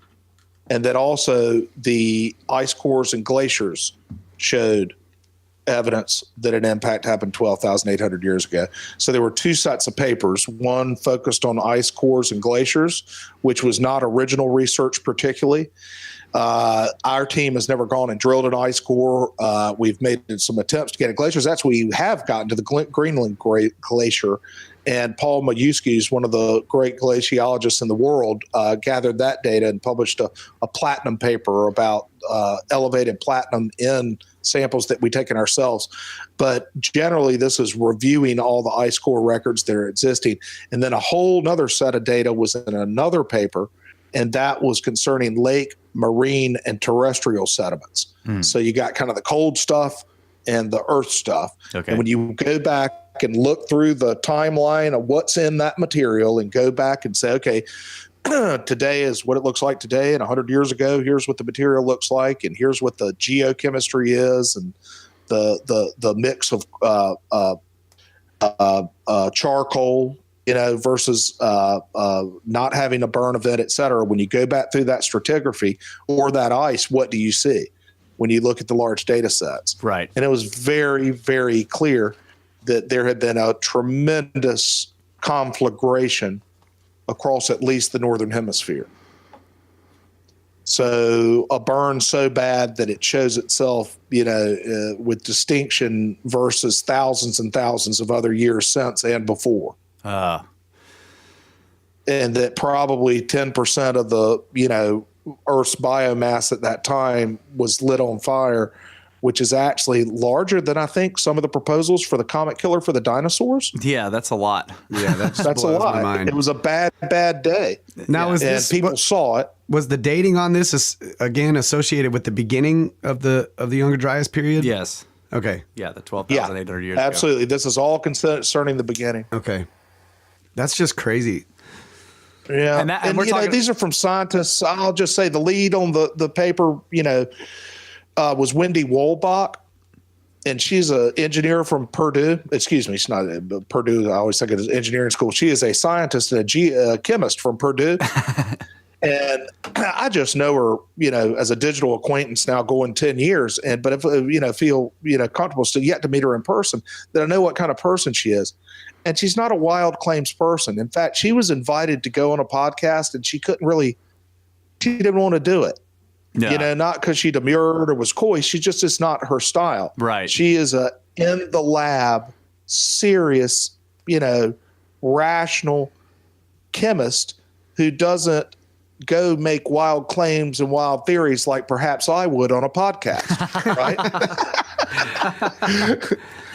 Well, the world needs both types. That's right. Got to have both kinds of people. Yeah, and then the second author, Joanne Ballard, who's actually a little bit more like me, and I'd love to, y'all should have her on your podcast. She actually stepped in for Wendy and did some work, and she's built her whole career now since she got her PhD, I guess about 5 years ago, on studies around it. And I'm just looking at the paper now. Then I see the third one's Paul Majewski, and I saw him on 60 Minutes. 60 Minutes did a whole thing with Paul Majewski in the Arctic with Scott Pelley. Oh, wow. Right? And he was the guy speaking about what the ice tells us. It's one of the greatest living glaciologists. He appears in our papers, but we're supposed to be misinterpreting things because we think it sounds cool. Right. Nah. Yeah. That's what we call a skerptard response. There you go. People they claim to be skeptics, but it's not actually skeptical, right? Skeptical is to question everything. These guys are actually towing the line for some kind of narrative. And so exactly. And we see it in so many fields of inquiry, but the Younger Dryas, the fun thing about our hypothesis is it reveals it more clearly, the whole skerptard thing, more clearly than anything else. Because generally it's very good speculation with perhaps some field evidence or past studies that indicate this or that, where wild claims may be made, but they're not published again and again and again. And we're getting dismissed like we found Bigfoot. Yeah, exactly. Right? Right. Yeah. It's like you're not putting out the Patterson-Gimli film here. You guys have done a lot of work on this out in the field and in the lab and everything like that, and you have a lot of people. And they got it in the papers. It's the work hard, play by the rules. That's right. You're supposed to get that's supposed to win the day in the end, and it will win the day. But there are certain people that's not good enough, and you pointed that out earlier with the move of the goalpost. And one of the classic goalposts is just to get published.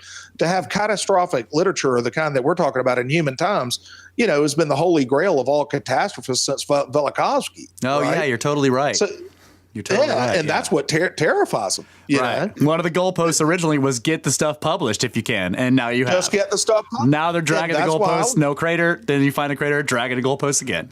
Yeah. And that's what drove me to greater depths of cynicism in 2008. I thought I was an adult that had seen it all, and I figured, this is catastrophism that's going to be published in the Proceedings of the National Academy of Sciences. Mm-hmm. Surely. People out of respect for that institution and the authors on here will not fall into line, but will handle the information responsibly. Right. No, the information was handled terribly irresponsibly. Yeah. So, but we persevered, and others have confirmed us again and again. Within those papers is a great table, and I do a cutout of it that I send around sometimes on Twitter and other places. But it shows all the replications. Right. And they outnumber by 2 to 1 at least anything that called into question. So those papers also help put that to bed. And they haven't answered those papers, I'll note. there has been no, which is quite a compliment. Right. And that's what gets to what I said earlier. Even prior to Hiawatha, the papers here and the Chris Moore papers finding platinum, and I know you guys, I don't expect y'all to be familiar with the timeline of this, but there have been two sets of very, very strong publications in the last 2 years from the Younger Dryas team of the Comet Research Group. And both of those are obviously independent of Hiawatha.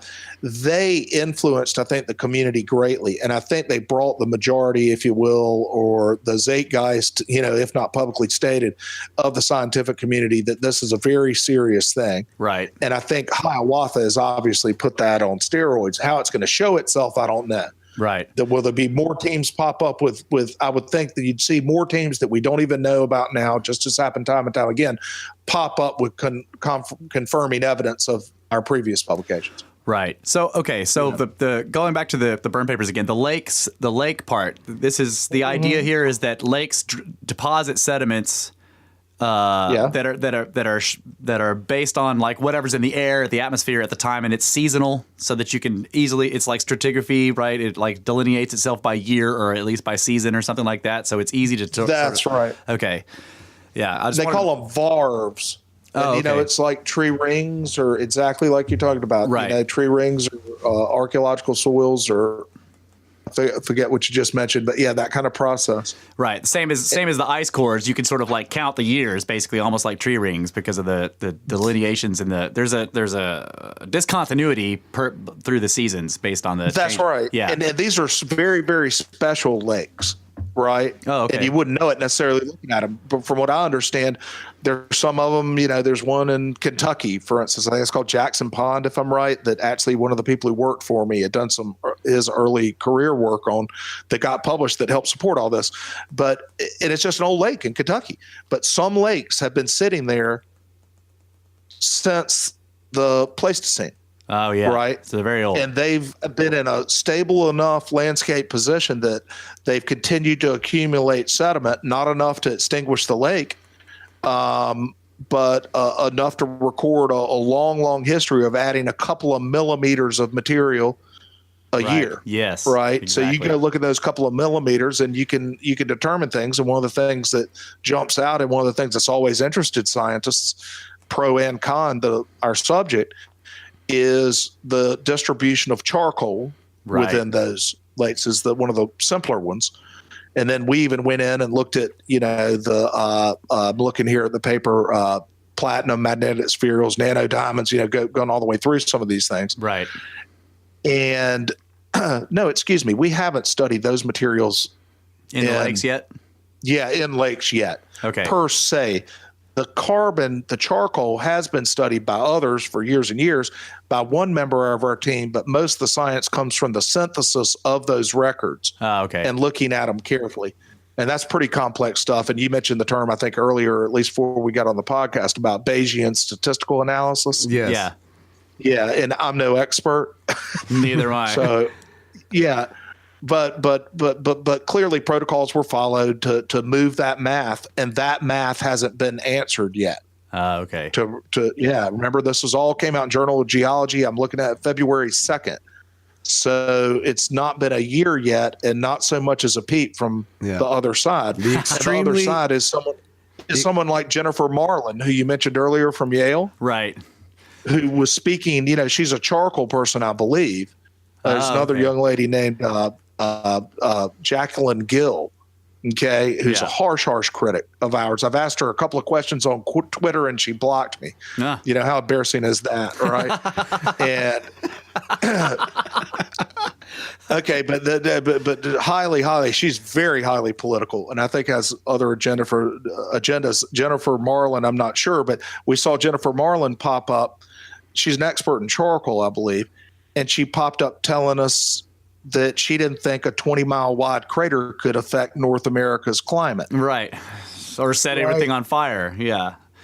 That's right. Yeah. So, this paper undermined a lot of their criticism of the distribution of charcoal and the indications of burning. Our conclusion was, I probably shouldn't state it that way again because I'm not speaking for the team, but the conclusion of the paper that I was on was that there was a worldwide conflagration at that time, and it was well published in the Journal of Geology. Right, and that just helps the cooling, right? You have worldwide fires, and it's throwing up stuff in the air, and you end up with what we call a nuclear winter, but it's an impact winter, right? Like you said. That's right. Yeah, and all of modern science, going back to concern about literal nuclear bomb winter, indicates that's more easily accomplished getting particles in the air than you might intuitively think. Right. Right. Yeah. But it doesn't take a lot, like Mount Pinatubo.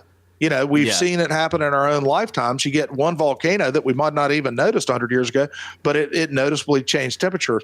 When you put those particles in there, it makes a big damn difference. If you, light a tenth of the world on fire, plus toss up enough stuff that at least produced one 20-mile smoking crater, right? You're going to have a dark period. Right. Yeah. And it reflects a lot of the sunlight back out into space. Yeah. That's basically what it does, right? And it probably had horrible acid rains. Joanne Ballard, who's on that paper as well, I spoke of, the number 2 author in Tennessee. Yeah, she's done work that suggests that it actually, you can find some mammoth tusks get back to the pieces and parts that were degraded, and actually kind of burned and acidified. Right. Yeah. And I know Randall Carlson talks about, he thinks that the Loess may be mud rains, basically, from these same kind of impact events. Yeah, because it has this vertical structure that is difficult to explain with wind deposit. So, but then you find generations of that, and you get back to where there are multiple impacts. Right, it's kind of where I am on that. You know, so it kind of takes you another leap.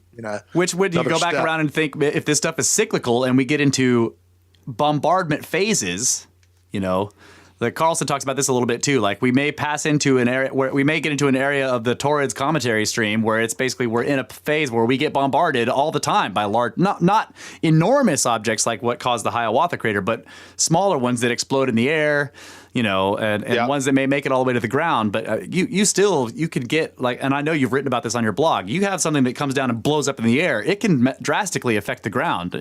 Like the idea of the steam explosions is very, very strange and interesting.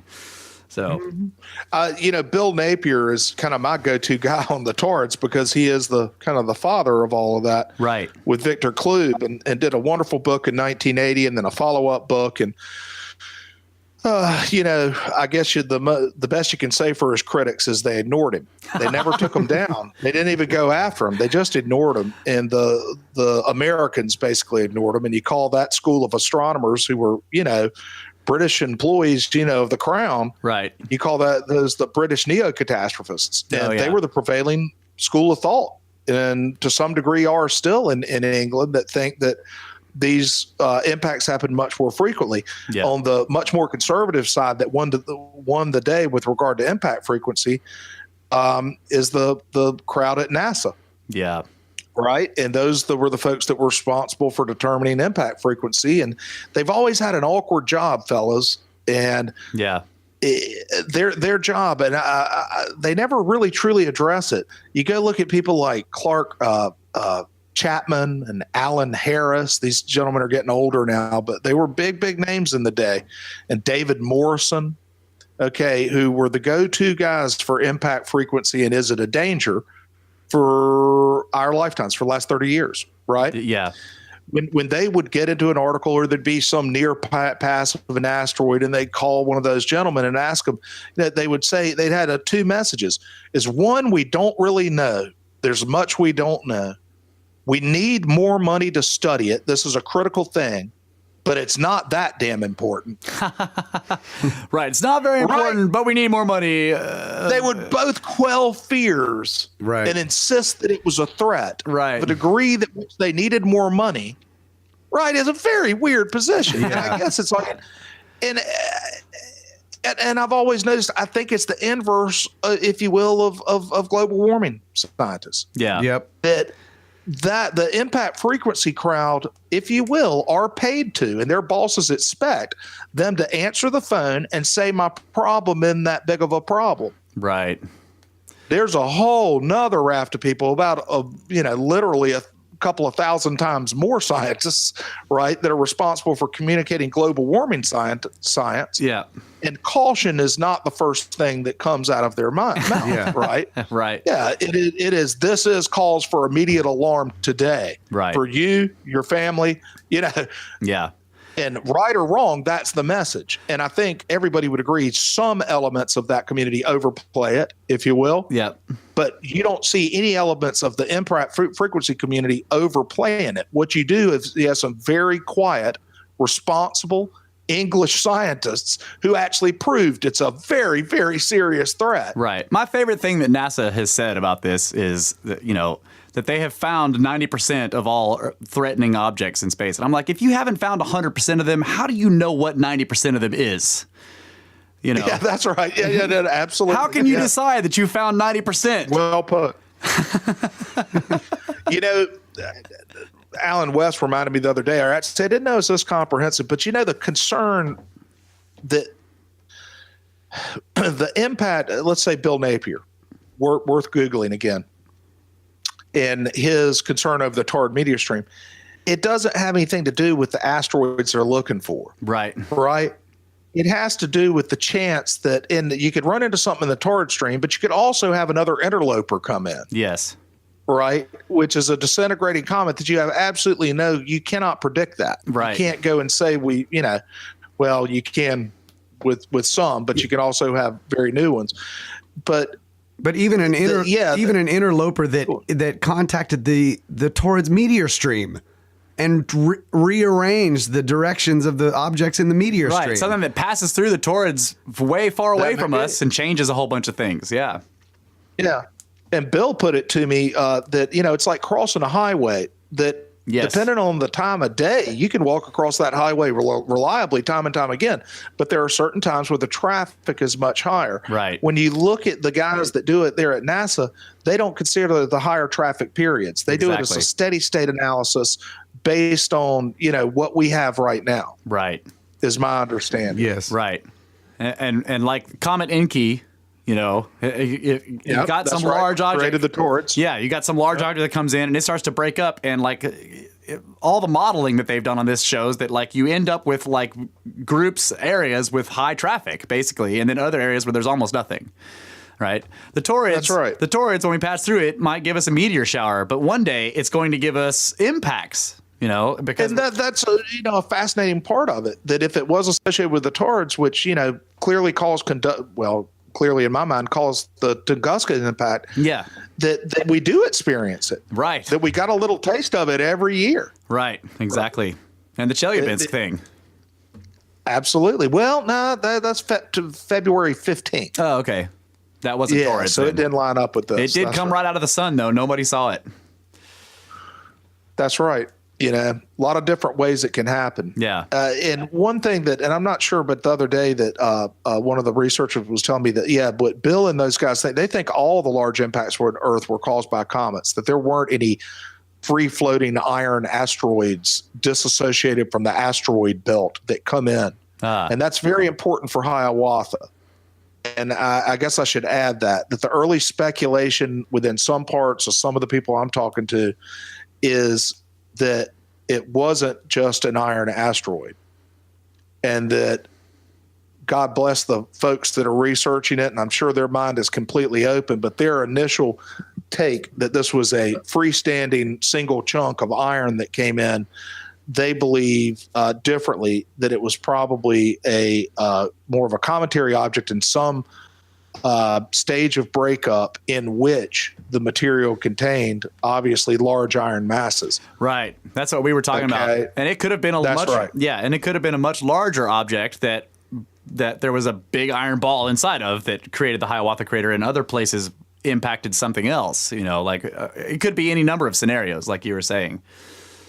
Yeah, and the port they're looking at it as a one bullet when it might have been a shotgun. Right. Exactly. Yes. And you just found one BB. Right. And part of the shot, so to speak, in other areas could have been chunks of ice. Right. as opposed to chunks of dirty cometary ice. That's right. And it could have been chunks of ice that hit chunks of ice. Exactly. Yes. That hit bigger chunks of ice. Right. Or it could have just hit the water. For years, I've been terrified that they would find it's kind of fun now. You can imagine the fun of this, that you look forward, your wildest dream as a YDB researcher in the last 20 years was that you're going to find a big smoking crater somewhere on Earth, right? Right.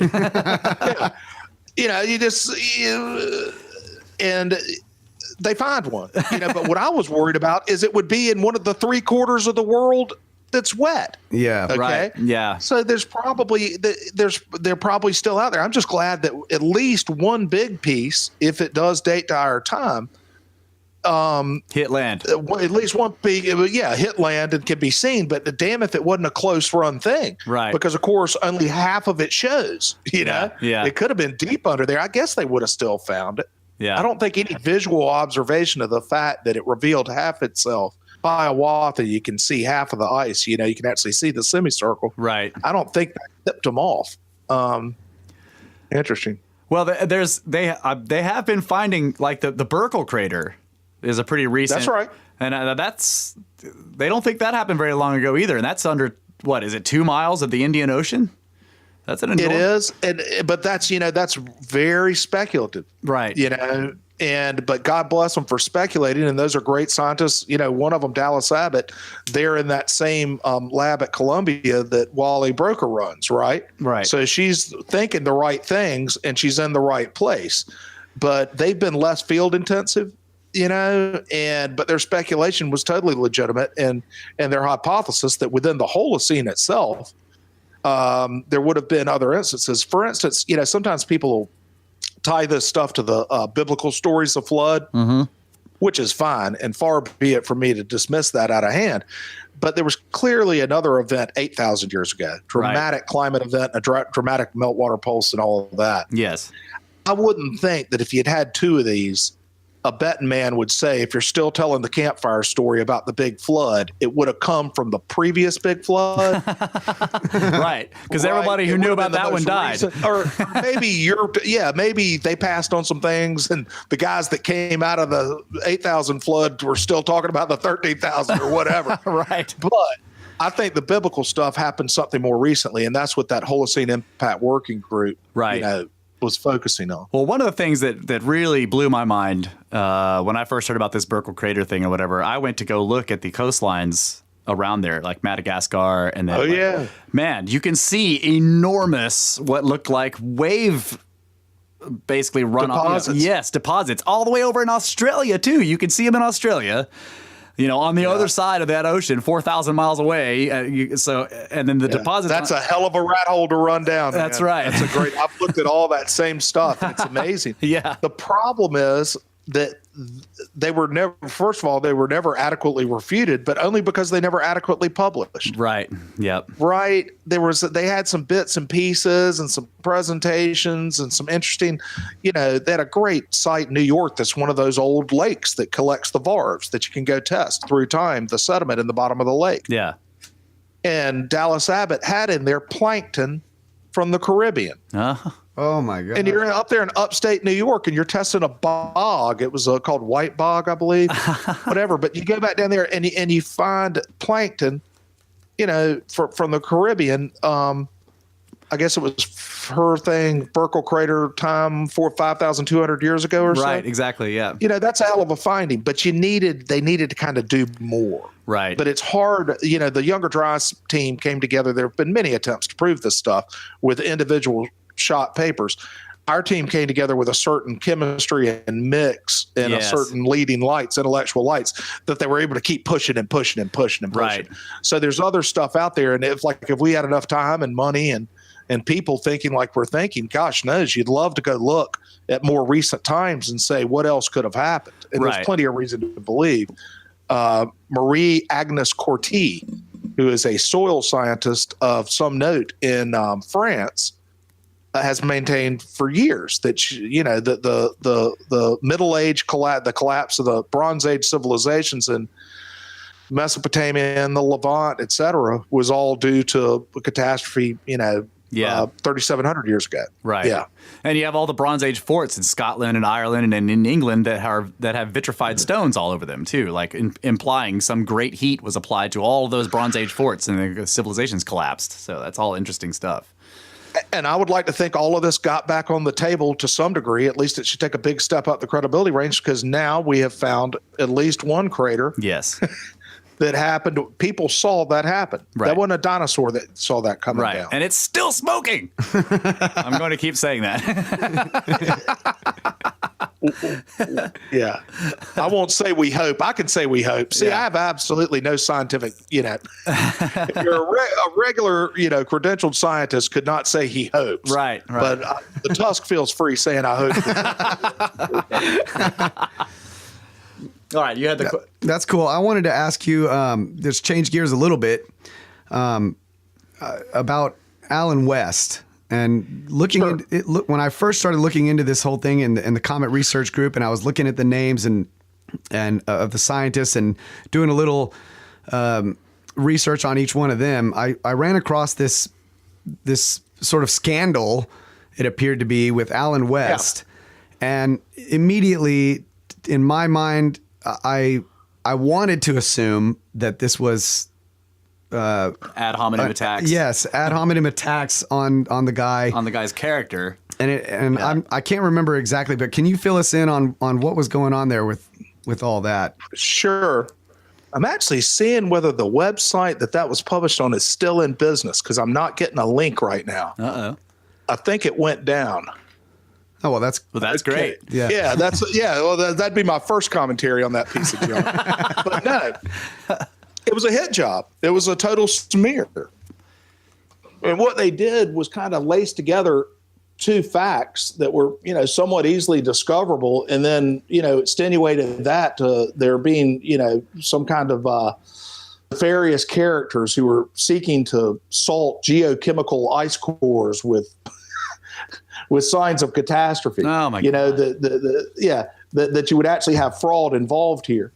Okay. Yeah. And that took the form of, they called it Miller McKean. I'm just looking at it here, but I've got a good blog on it. You can find it's called, the title of it was Allen West Smeared by Dalton, Former Nature Writer. And what happened was kind of the first article after we made the Acapulco presentations presenting the Younger Dryas Impact Hypothesis. One of the first very prominent articles was written in Nature by a fellow named Rex Dalton. Okay, and Dalton did a fairly raw article in one of the main science publications in the world, said this could be a tremendous discovery of worldwide importance. Yeah. Well, then the skepticism machine kicks in, and he started backpedaling very, very quickly. To the point of he felt he had put himself at risk and brought some disrepute to himself by even supporting this, is what I speculate, etc. Then became an intense critic, at least behind the scenes. He didn't publish much, I guess. He lost his job at Nature. Oh. And I forget what kind of speculation there was about that. But he lost his job at Nature. Then he popped up on this thing called the Pacific Standard and published a piece that was highly sourced by Mark Boslow, the absolute continuous critic of the hypothesis, who's been around since the beginning and never misses a chance to say that it's all fraudulent, et cetera, accused one of the dearest people I've ever met in my life, and certainly the smartest person I have ever had the privilege to meet, Allen West, who's one of the lead authors, discovered that and misrepresented as a criminal offense that Allen was involved in a court case in California where he was ultimately fined, later expunged. What was the dollar amount? $3,000, $4,500 by the California, I guess the court, for a licensure problem. In other words, he is a licensed hydrologist in Arizona where he lives and does his work. Apparently, Allen went to California, wrote some hydrology reports in a high-profile California or local, but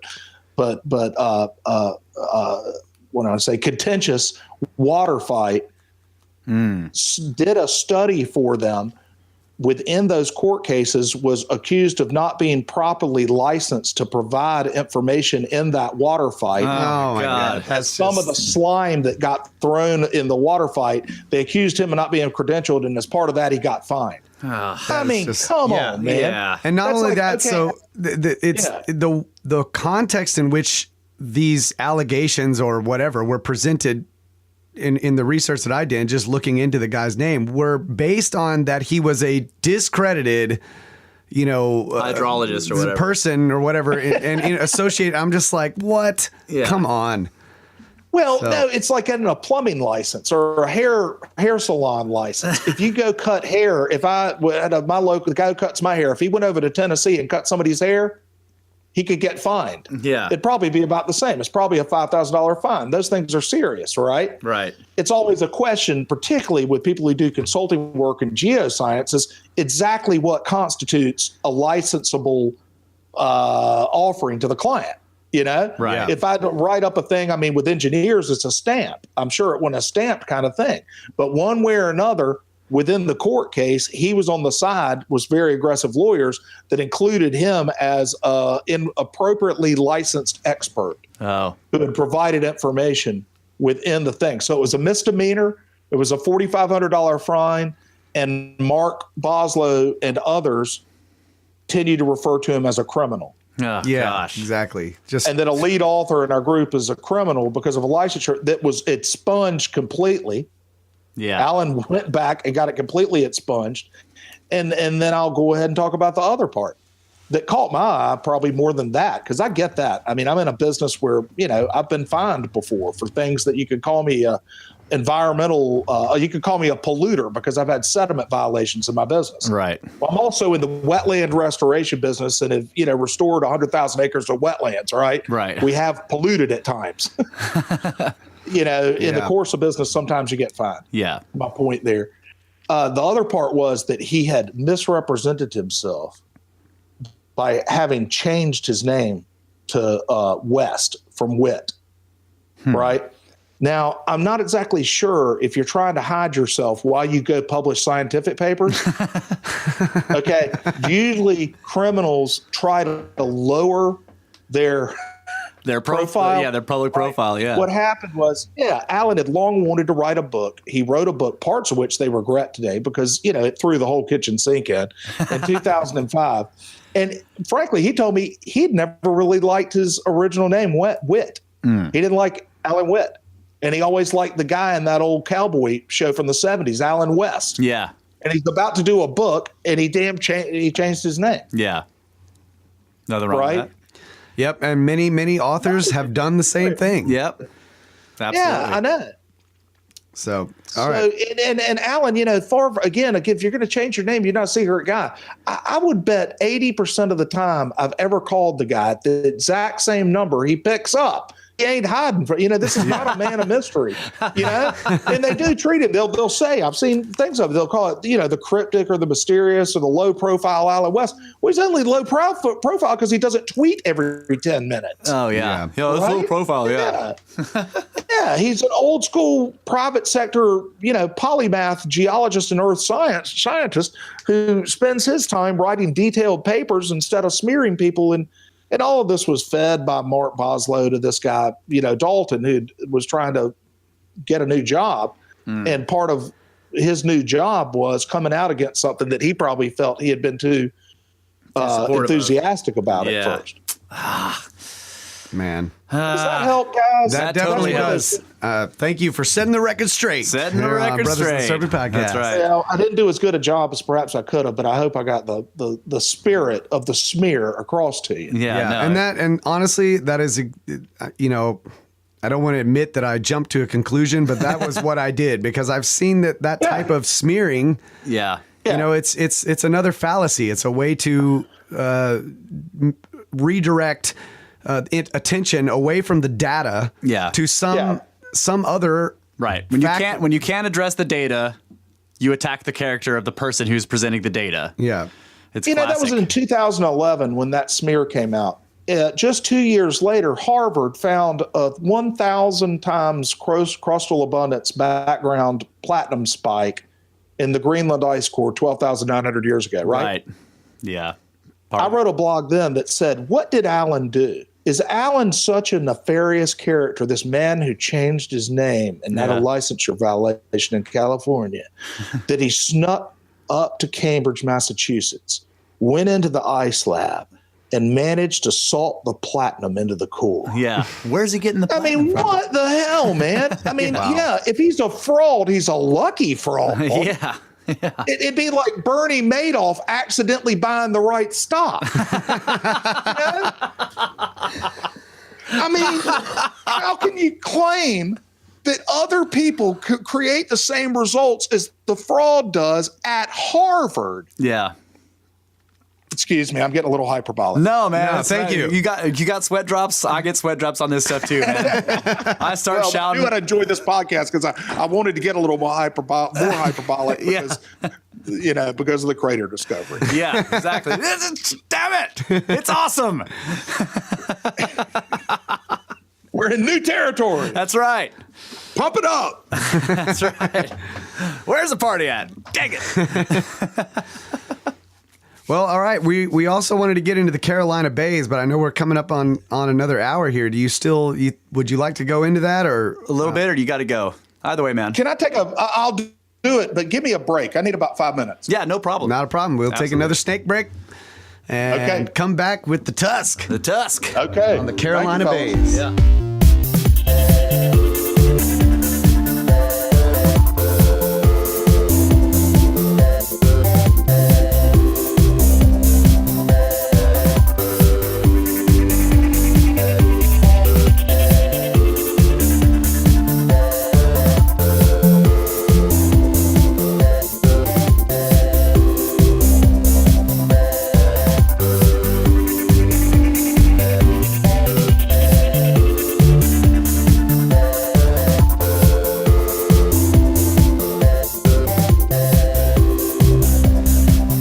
We are back.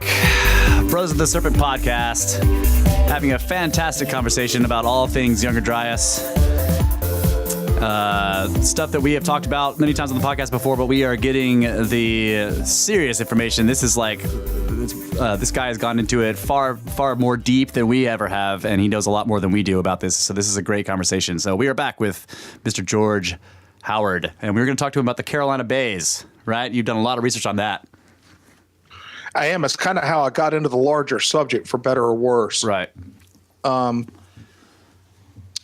What do you want to hear? I guess I could give it kind of from the personal perspective because there's a timeline to it. Absolutely. Yeah. Go for that. The Carolina Bays. Let me go ahead and define it now as what I call, for better or worse. The only analogy I can come up with is kind of the kooky caboose of the greater theory. Okay. And I'm going to give your listeners, some credit for probably hearing you talk about them before, but a brief explanation would be that it's a series of aligned, very, very subtle depressions that are elliptical that tend to point more westerly when more northerly on the eastern seaboard and more northerly when more southerly on the eastern seaboard.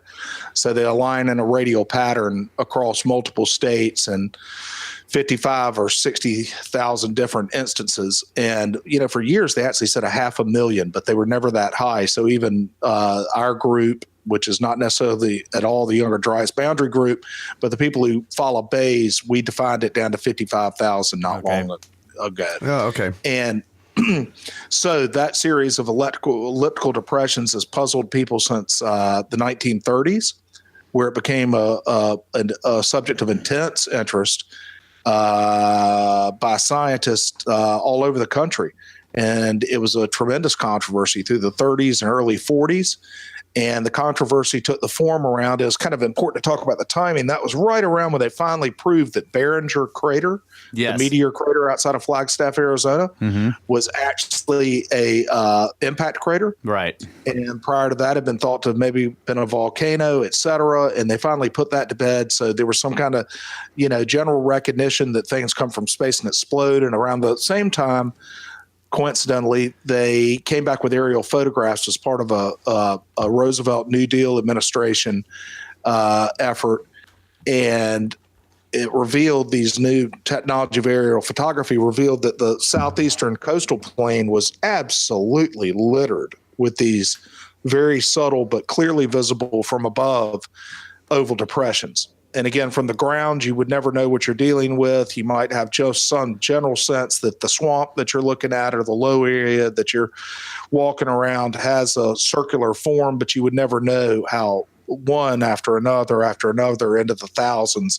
all seem to conspire to point the same direction, but also differ in their size from 6 or 7 miles long all the way down to things as small as 400 feet. And they all have that repeating pattern again and again, with very, very, very few of them being lakes, and the vast majority being dry. Many of those will have vegetation that'll show them to you. And then more of them are ghost bays, as we call them, where you can just see them in fields that have now been turned under and made into crops, et cetera. Right. So you've got these repeating patterns in the landscape. It was speculated even as far back ago as then, or it was immediately speculated that they were impact craters.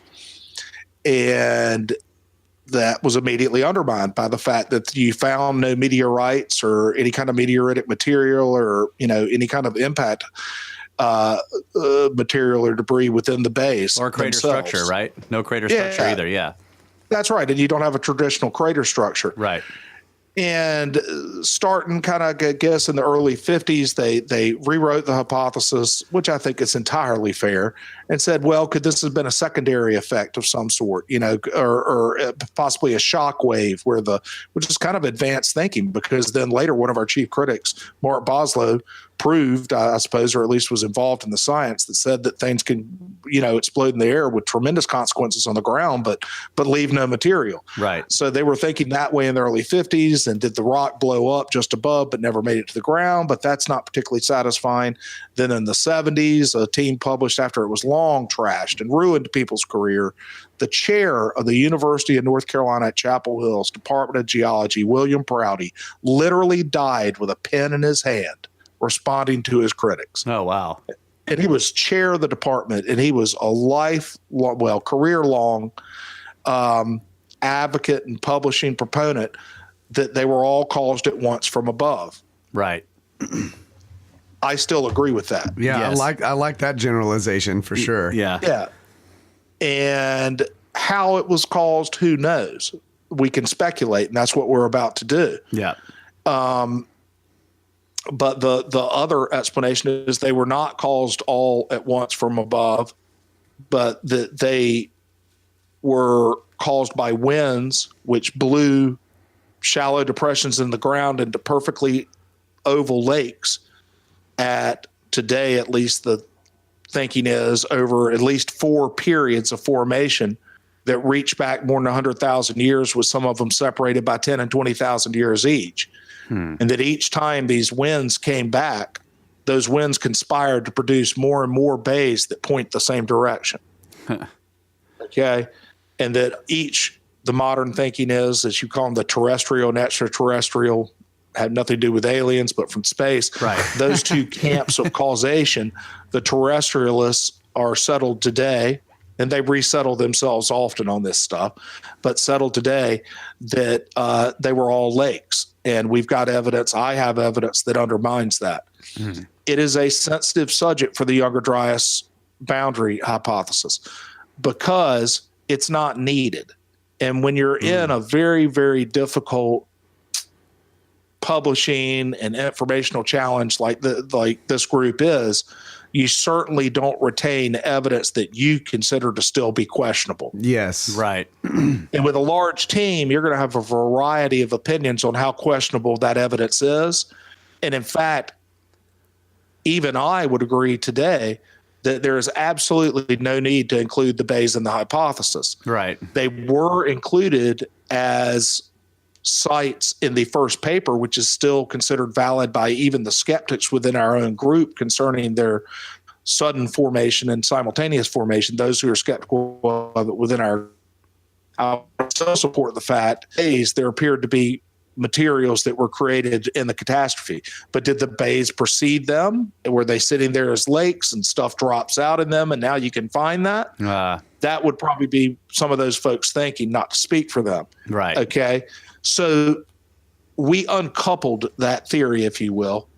And this is all in an informal manner, but in an informal manner. But we decoupled that theory from the greater theory. Okay. That something happened 12,900 years ago. Right. So you don't see it in any of the modern papers, but it will continue to be associated with and in some people's minds haunt the greater hypothesis because it is so tremendously speculative. Yeah. And in fact has been entirely dismissed by scientists that I admire greatly that we're associated with in the research, have written papers within the last few years entirely dismissing the bays as being formed simultaneously. So the Younger Dryas hypothesis gets tied to the Carolina bays with some justification because it played a role in the early papers. Right. It played a role in the early thinking of Dr. Firestone and Dr. West. Some of them remain curious and feel like the explanations even others in our team have given could be strengthened in the future, although people have tried to put it to bed. But I find, some of the recent speculation by other people who have published to be somewhat compelling. I also find the recent dismissals of their simultaneous causation that was published to be inadequate based on its failure to explain the alignment adequately. Right. Yeah, that I believe that if they were correct, and there were several periods, some of these being, maybe 3,000 to 5,000 years old or long, where, as they call them, the katabatic winds that swept down from the glaciers, during different ice ages, these winds came in and blew this fan of depressions out in the southeast. Okay, I got you. I got it. Maybe wind created them once, but if it created them 4 times, you should be able to go and say this bay was created in class 2. Right. This one is a class 3 bay. This is a class 1, because for either from dating reasons or from their orientation, we can see that they're same thing happening in different periods. Right. But to my eye and to anyone that looks at them, the bays are entirely uniform and don't exhibit themselves as any being older or younger, perhaps more deformed than one or another. Right. But they don't show genetic classes of formation, in my opinion. The only way that any of them look younger than any of the other ones is immediately younger because it landed in a big one or whatever. Maybe. And the other side actually give those multiple datings in multiple ringed bays, of which those things are an absolute puzzle to anybody that looks at them. Yeah. They're saying this bay formed this right away.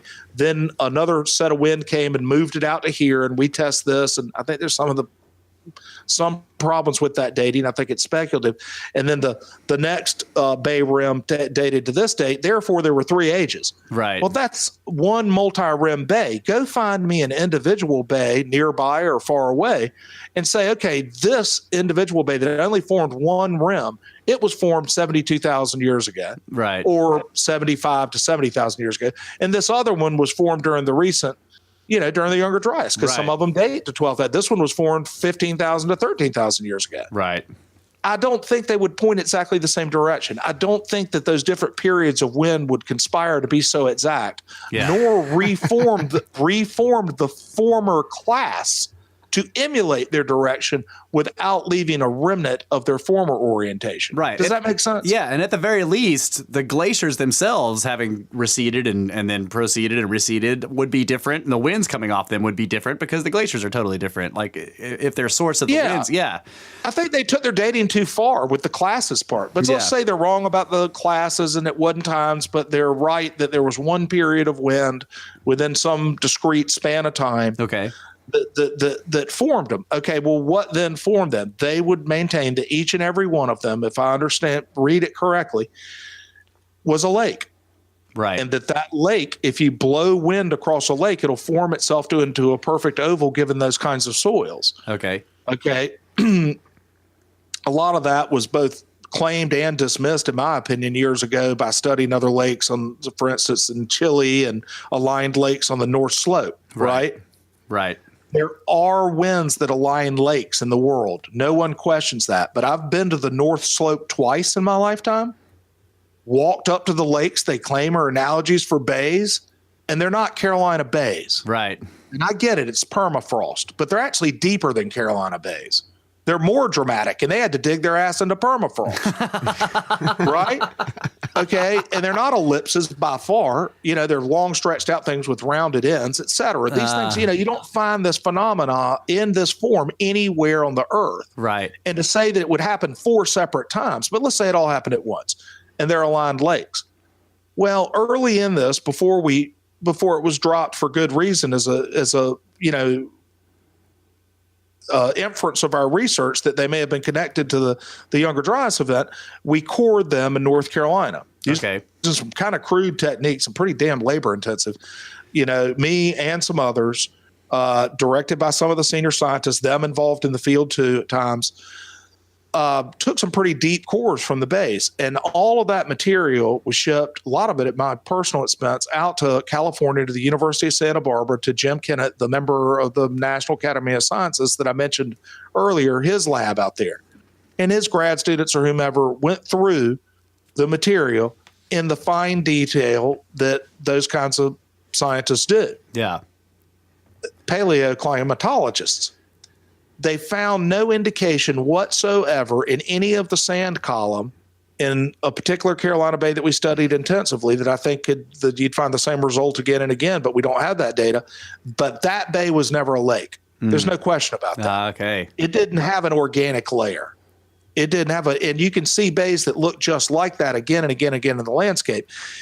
That bay was, to put this completely to bed for me, and I know it's speculative stuff, and I know it even hurts the grander hypothesis, but I'm not satisfied that they have proven that bay was a lake to me. Right. And as long as they maintain that all bays were lakes, I'm not there.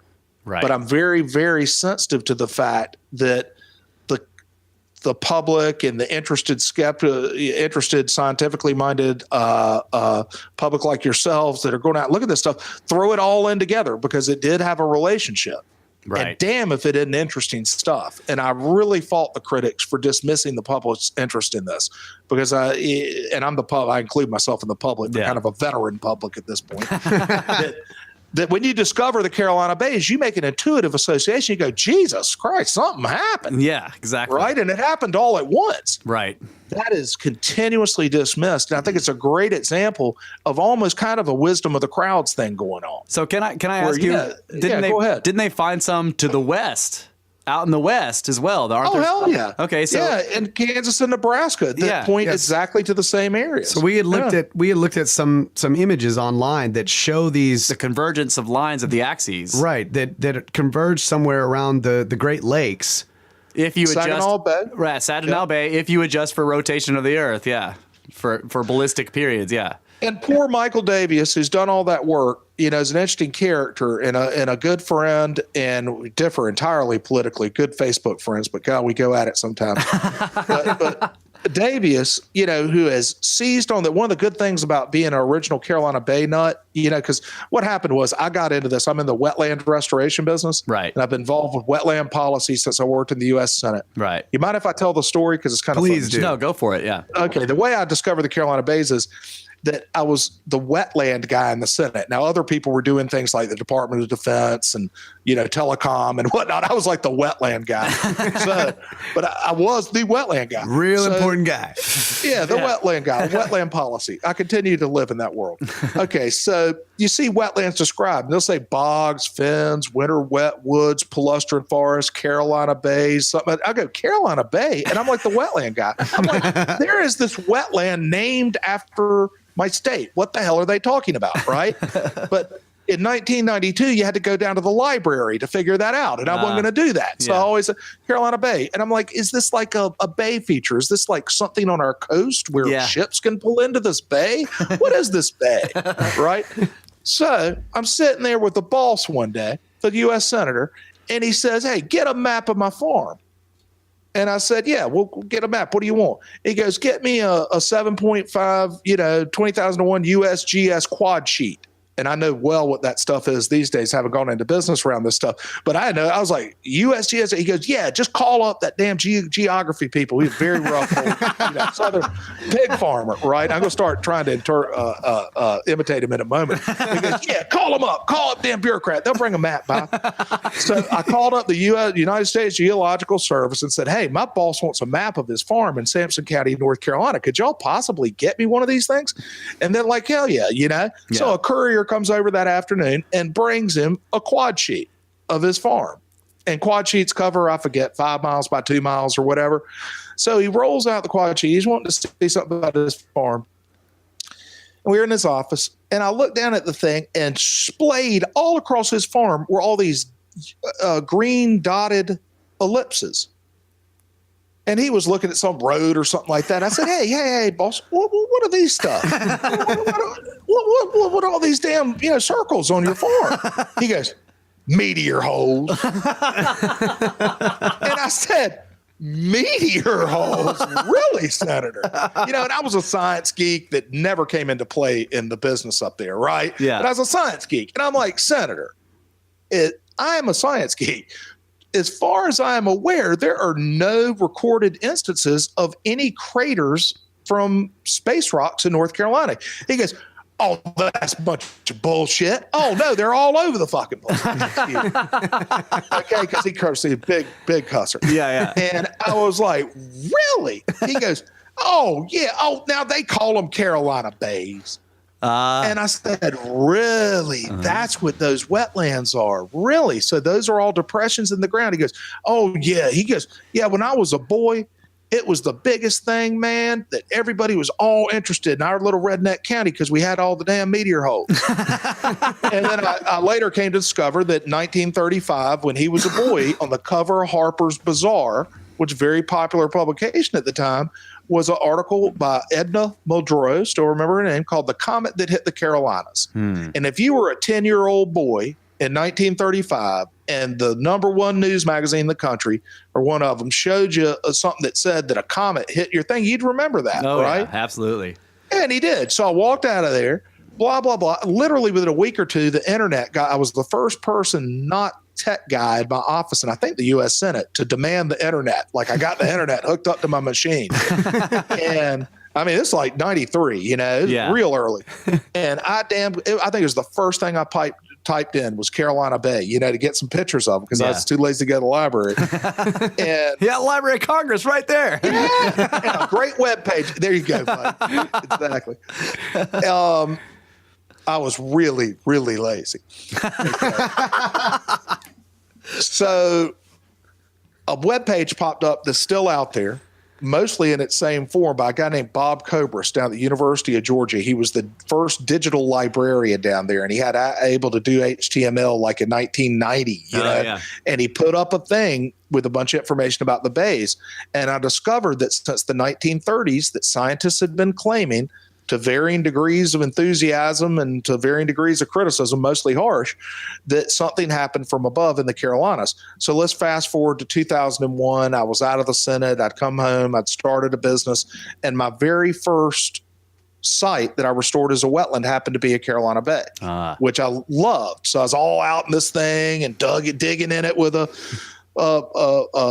backhoe. And this was before I met the rest of the team. So in 2000, well, then I started God, I'm going on too long with this, but no, we love it. It's the full story of the Carolina Bays, at least with me. Yeah, this is great. Okay. So then I had a buddy that had gone back to Carolina to finish up his degree some years after he should have, right? And he was taking a couple of classes to round things out and to get it. And he was taking this geology class, and he said, George, you keep talking about these Carolina Bay things, and they came from space. It's actually a subject in my geology class at Carolina to write a paper on the Carolina Bays. Could you put together some notes for me? And I said, yeah, I'll write you a paper. I wrote a 27-page paper, right? He turned it in. He got a B+. All right. Hey, not bad for the guy not even in the class. It's probably the best best grade I ever got at a paper at Carolina. And it wasn't even my paper. You know? So he gets a B plus, and it's like 98. And I had bought my domain, georgehoward.net. And there was no Facebook or all this stuff. And I'm an extrovert, at least on the internet, So I said, well, shoot, I got to have something to put on georgehoward.net. So I hoisted the 27-page paper in 98 to georgehoward.net. And I continue to reign in the Google results to this day. My name became inextricably linked with the geological feature. Yeah. Because my paper was full of rank speculation that they were all caused at once, and that indeed they may have timed with this period that at that time was less studied, but people were aware of it, the Younger Dryas. Right. Wow. And said maybe this was connected to this cataclysm. So in 2000, I get a couple of emails from this guy, William Topping, that says, I'm an archaeologist in Michigan. I'm digging through my site called the Gainey site up here, and I believe I found anomalous materials that suggest something cosmic occurred during the Clovis time. And I'll just riff here, and I'm a complete nut. Right. This guy was a really, really complete nut. Okay. Certifiable and clearly a genius. At the same time, he was pestering Richard Firestone. Okay. So I didn't pay much attention to Topping, maybe answer it. And then I get this email that said, this is Dr. Richard Firestone. And I look at his address, and it's 1 Cyclotron Drive, Berkeley, California. So I was like, okay, I'm going to pay attention to this guy, right? And he says, yeah, me and Topping were surprised to find on the internet. We were looking around. We think we found evidence for a cataclysm. He's kind of a nut, but he's got some points. And he thinks he's found, and I'm now intending to agree, that there might be geochemical evidence for a cataclysm 13,000 years ago. We Googled or Alta Vista'd or whatever in the hell it was. It was pre-Google. And we found your paper where you say that researchers have claimed for 70 years that maybe something happened 13,000 years ago. Could we collaborate some? So that got me in touch with Firestone. Wow. Dude, that's it was nuts. 2000. Right. So I kind of started the very beginning of this because that was just those two talking. Yeah. Then I kind of came in, and then they published a paper in 2001 that had some flaws in it that didn't get a lot of traction. And then Kennett and West and others came in 2004 and said, hey, Firestone, can we help bring this thing back to life and get it back on, the publishing docket? Yeah. And we've got some interesting ideas, just like Topping did, and you supported with your instruments, that you can go, and this was the genius of it, right, that you can go to well-dated sites where you're not going to have to argue about whether it's dated correctly, right? It's kind of a hack. It's a great science hack. Yeah. Where all these sites were already dated by Clovis archaeologists in their own arguments about pre-Clovis and all that. But all that, they had all the dates right. So if you went in and got some soil from one of these sites that were type sites for the whole, transition, then if you got that soil, no one would question your dates. If you did find something weird. Yeah. And they found a lot of weird, but it helped support. You already had all the previous papers defining that was the last evidence of mammoth there, that it was 13,000 years ago, that it is covered with a black mat. Now just let me look at the black mat, or just under it, as I said, just under this black mat. And then I come up with this weird stuff, and at least I got my dating covered. Right. Now we dated it too. So then that's when West called me and said, I know that Firestone's been in touch with you. Will you help us look at these bays? We think they may contain some evidence. And I did a bunch of field work at that time, and we dug in bays. It made it into the paper. It was speculative at the time, as we said. It never reappeared for reasons I've said. Yeah. But my field work allowed me to kind of get entree to the team, and I've kind of persisted with them, as I call, I'm kind of bat boy,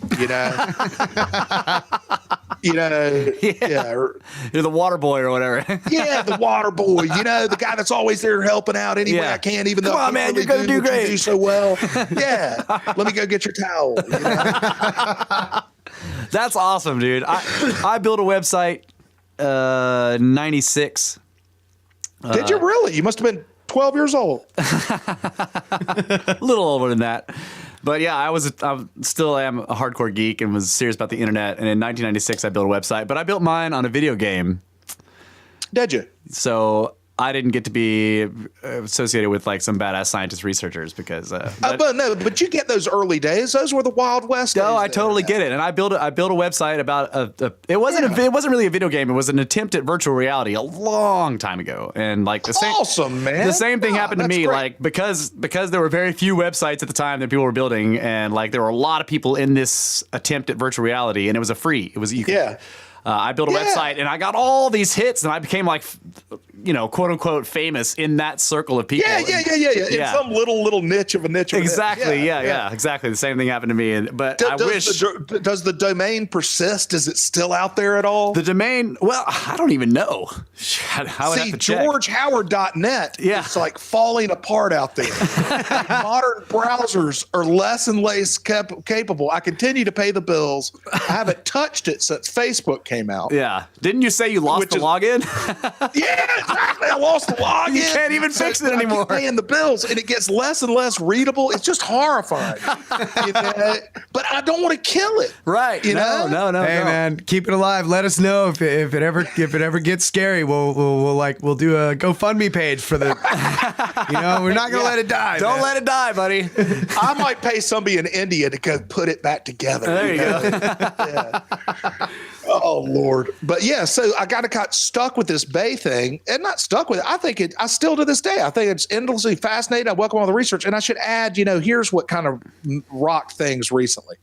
That if it was controversial in the kooky caboose to the greater theory, with the Younger Dryas Boundary Impact Hypothesis being the big, powerful engine that's getting more and more powerful of the train that's going to pull all these ideas into the station, right? Right. And you got the Carolina Bays as the kooky caboose, when are you going to cut it off, right? And I'm stuck in the kooky caboose to some degree. Right. But I long ago had entree up to the front cab, right? Yeah.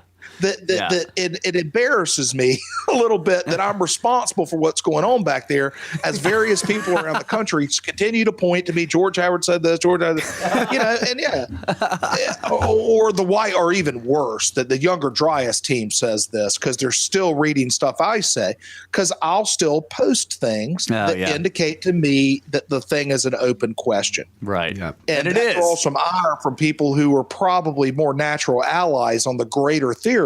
Because you're still stirring this stuff up. And what stirred it up last week, and we can kind of conclude with this, last year, was a great paper that a total amateur named Antonio Zamora, who I've come to be friends with, published in the Journal of Geomorphology, the perfect journal for such a discussion. Of course. Published a well thought out mathematical approach that Zamora took to bay formation, and said that no, these bays are all conic sections, and the winds did not conspire to create conic sections.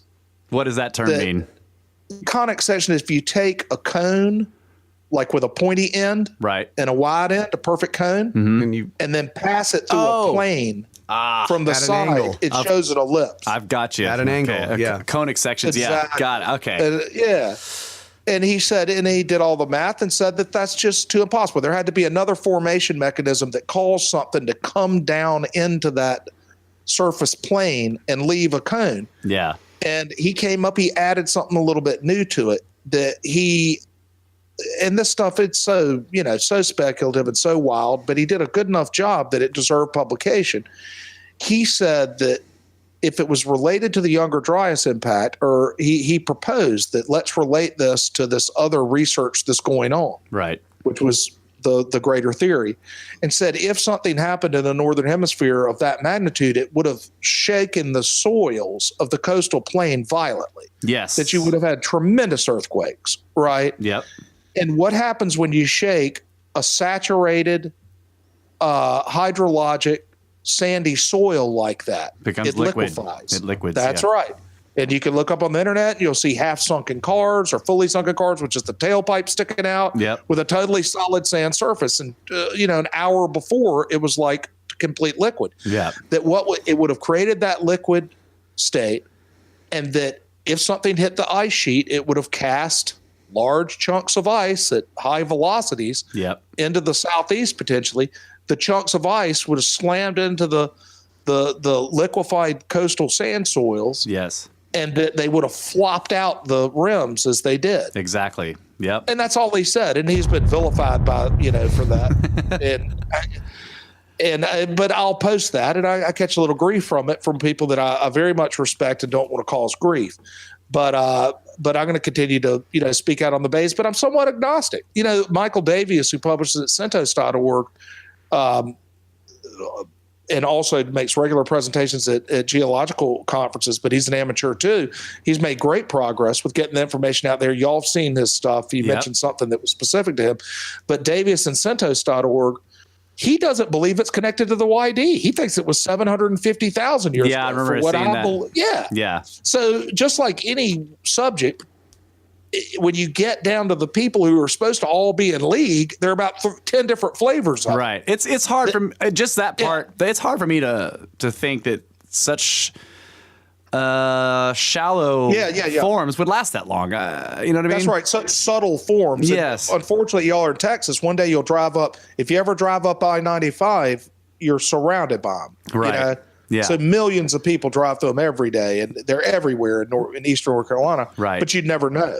And you're exactly right, because they're so very subtle. And they're subtle, yeah. Close to 1 million years seems a little long. Right. Yeah. He's got a thing about the age of the terraces and where they appear on this terrace versus that terrace. Right. But then, of all people, Alan West, who's one of the leading lights of the YDB theory, says poo on that. They're not 700 years ago, 700,000. Now, Alan isn't taking his time away from the greater seminal papers he's writing to go work the bays anymore and to refute Davies's website, right? Right. I do like his idea of an oblique impact causing this ejecta pattern. I do think that's a very interesting idea. Yeah, the oblique impact into the Saginaw. I like Saginaw Bay now. Yes. I think Greenland increased Saginaw Bays. Yeah. Because if you draw a line from Saginaw Bay to the Hiawatha Crater, you cross over one of the most mysterious features of Canada, which is looks like a crater, smells like a crater, but doesn't test as a crater, Hudson Arc. Right? Yeah. Yeah, is right there in the middle. Right. And again, that's total rank, circumstantial internet pajama blogger evidence. but it's damn. It is conclusive proof. Yeah, exactly. In our world, right? No, but it's predictive. Right. Yeah. Well, if I could add to the analogy, I see it totally plausible that the kooky caboose could turn out to be the rear engine of the train. Yeah. Seriously, like even if it was a more recent impact, it still challenges the reigning paradigm of uniformitarianism. Right. It was catastrophic. It does, but it isn't our best bet. For all your kooky audience out there and kooks alike and whatnot, speculate on, say anything you want, have at. But keep in mind that if you really want to push the ball forward, just as the YD team decided, with some of them not interested at all in the other game, but if you want to push the ball forward, you got to get with your best bets. This is a huge subject. Yes. You can get bogged down in all manner of circumstantial, seems like it's related. We've never been able to explain this. Right. Maybe it's related kind of stuff. Yeah. But you can't, which is all fine to do. But the closer you get to having to prove it, the more you have to cast a lot of stuff aside. Right. Agreed. Totally understand your best evidence. Yes. That's right. You guys get that. Yeah. When you're going to publish or whatever, but on podcasts like these, we love to connect all that stuff together. Yeah. That's what it's all about. And I can't believe some people resent that. I'm just hoping for your original blog site, just like to like the ultimate awesome future for the original blog site is that in the uphill battle, when that front engine can't pull the train, that rear engine just kicks on and just kicks boom, on and dude, bam, pushes it over the hill. I'm taking a sidetrack. I'm going to pull up in front of you. I'm going to hook up and I'm going to pull you through this, baby. Kooky caboose or not. That's right. Come on, big guy. Yeah, the one other thing I wanted to point out, I know we got to close out here in a minute, but the other thing I was going to point out, the meteor crater, Barringer crater, is like accepted dating at 50,000 years ago. This is another reason why and I know it's a lot smaller than Hiawatha, but you put those two that close together and you start getting getting a little. Yeah, is there more of this stuff going on? Right. Like if it's only 50,000 years old and Hiawatha is 12,000 years old, well, we got two pretty big like impacts that left a huge mark on the planet that happened extremely recently, geologically speaking. And close together. Right. And statistically, they're, you know, if 25% of the Earth's more, that means you've got 3 times that you hadn't seen. Exactly. Yep.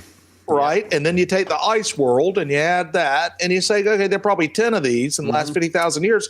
How hard would it be to then say that these events have repeatedly affeced Homo sapiens culturally? Right. Which have been around accepted numbers up to 250,000 years at this point.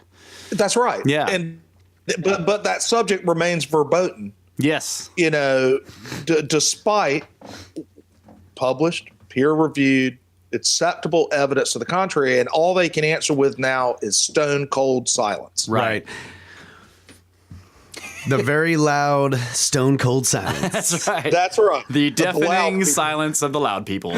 Yeah, always pay attention to the loud people getting quiet because that means you're getting to it. All right, man. Well, this has been a lot of fun and a fantastic interview. We had a lot of fun talking to you, and we hope to have you back sometime. Next time we find another crater, you're coming back on here, buddy. Absolutely. No, it's been delightful. Y'all been gracious hosts, and I appreciate your attention to the subject and helping share it with other people. It's a lot of fun. Absolutely. Thank you very much, man. Yeah, thanks a lot. Okay. Over and out. Over and out. All right. Let's not say everything at the same time. Okay. That was a freaking awesome show. Yeah, it was an amazing show. Loved it. Mr. George Howard, Younger Dryas Impact Hypothesis, Comet Research Group. The Cosmic Tusk. Cosmic Tusk. Yeah, the Tusk that was just a fantastic interview with the Tusk. And don't forget to check out his website, cosmictusk.com. Yeah, and follow him on Twitter at Cosmic Tusk. That's right. And you guys can get a hold of us at brothersoftheserpent@gmail.com. Check out our website, brothersoftheserpent.com. And you can give us comments there on all the shows, especially this one. I know you guys want to talk about this one. Oh, yeah. Check out the encyclopedia and the glossary of terms. Right. Keep up with the Joneses over here. Follow us on Twitter. We are at Snake Bros with no vowels, SNKBRS. Yeah, and share the shows if you like them. That's right. And don't forget to donate to our pyramid scheme. Send us $1 million so we can go to see pyramids. Or however much you can afford, whatever you want. And if you don't have anything to donate, that's cool. That's right. Write a review. That's right. That helps us just as much. So helps us a lot. And we love you guys. Thank you so much for being listeners and following us and listening to the Tusk. Thanks a million. That's right. Good night, Adamu. Get back to work.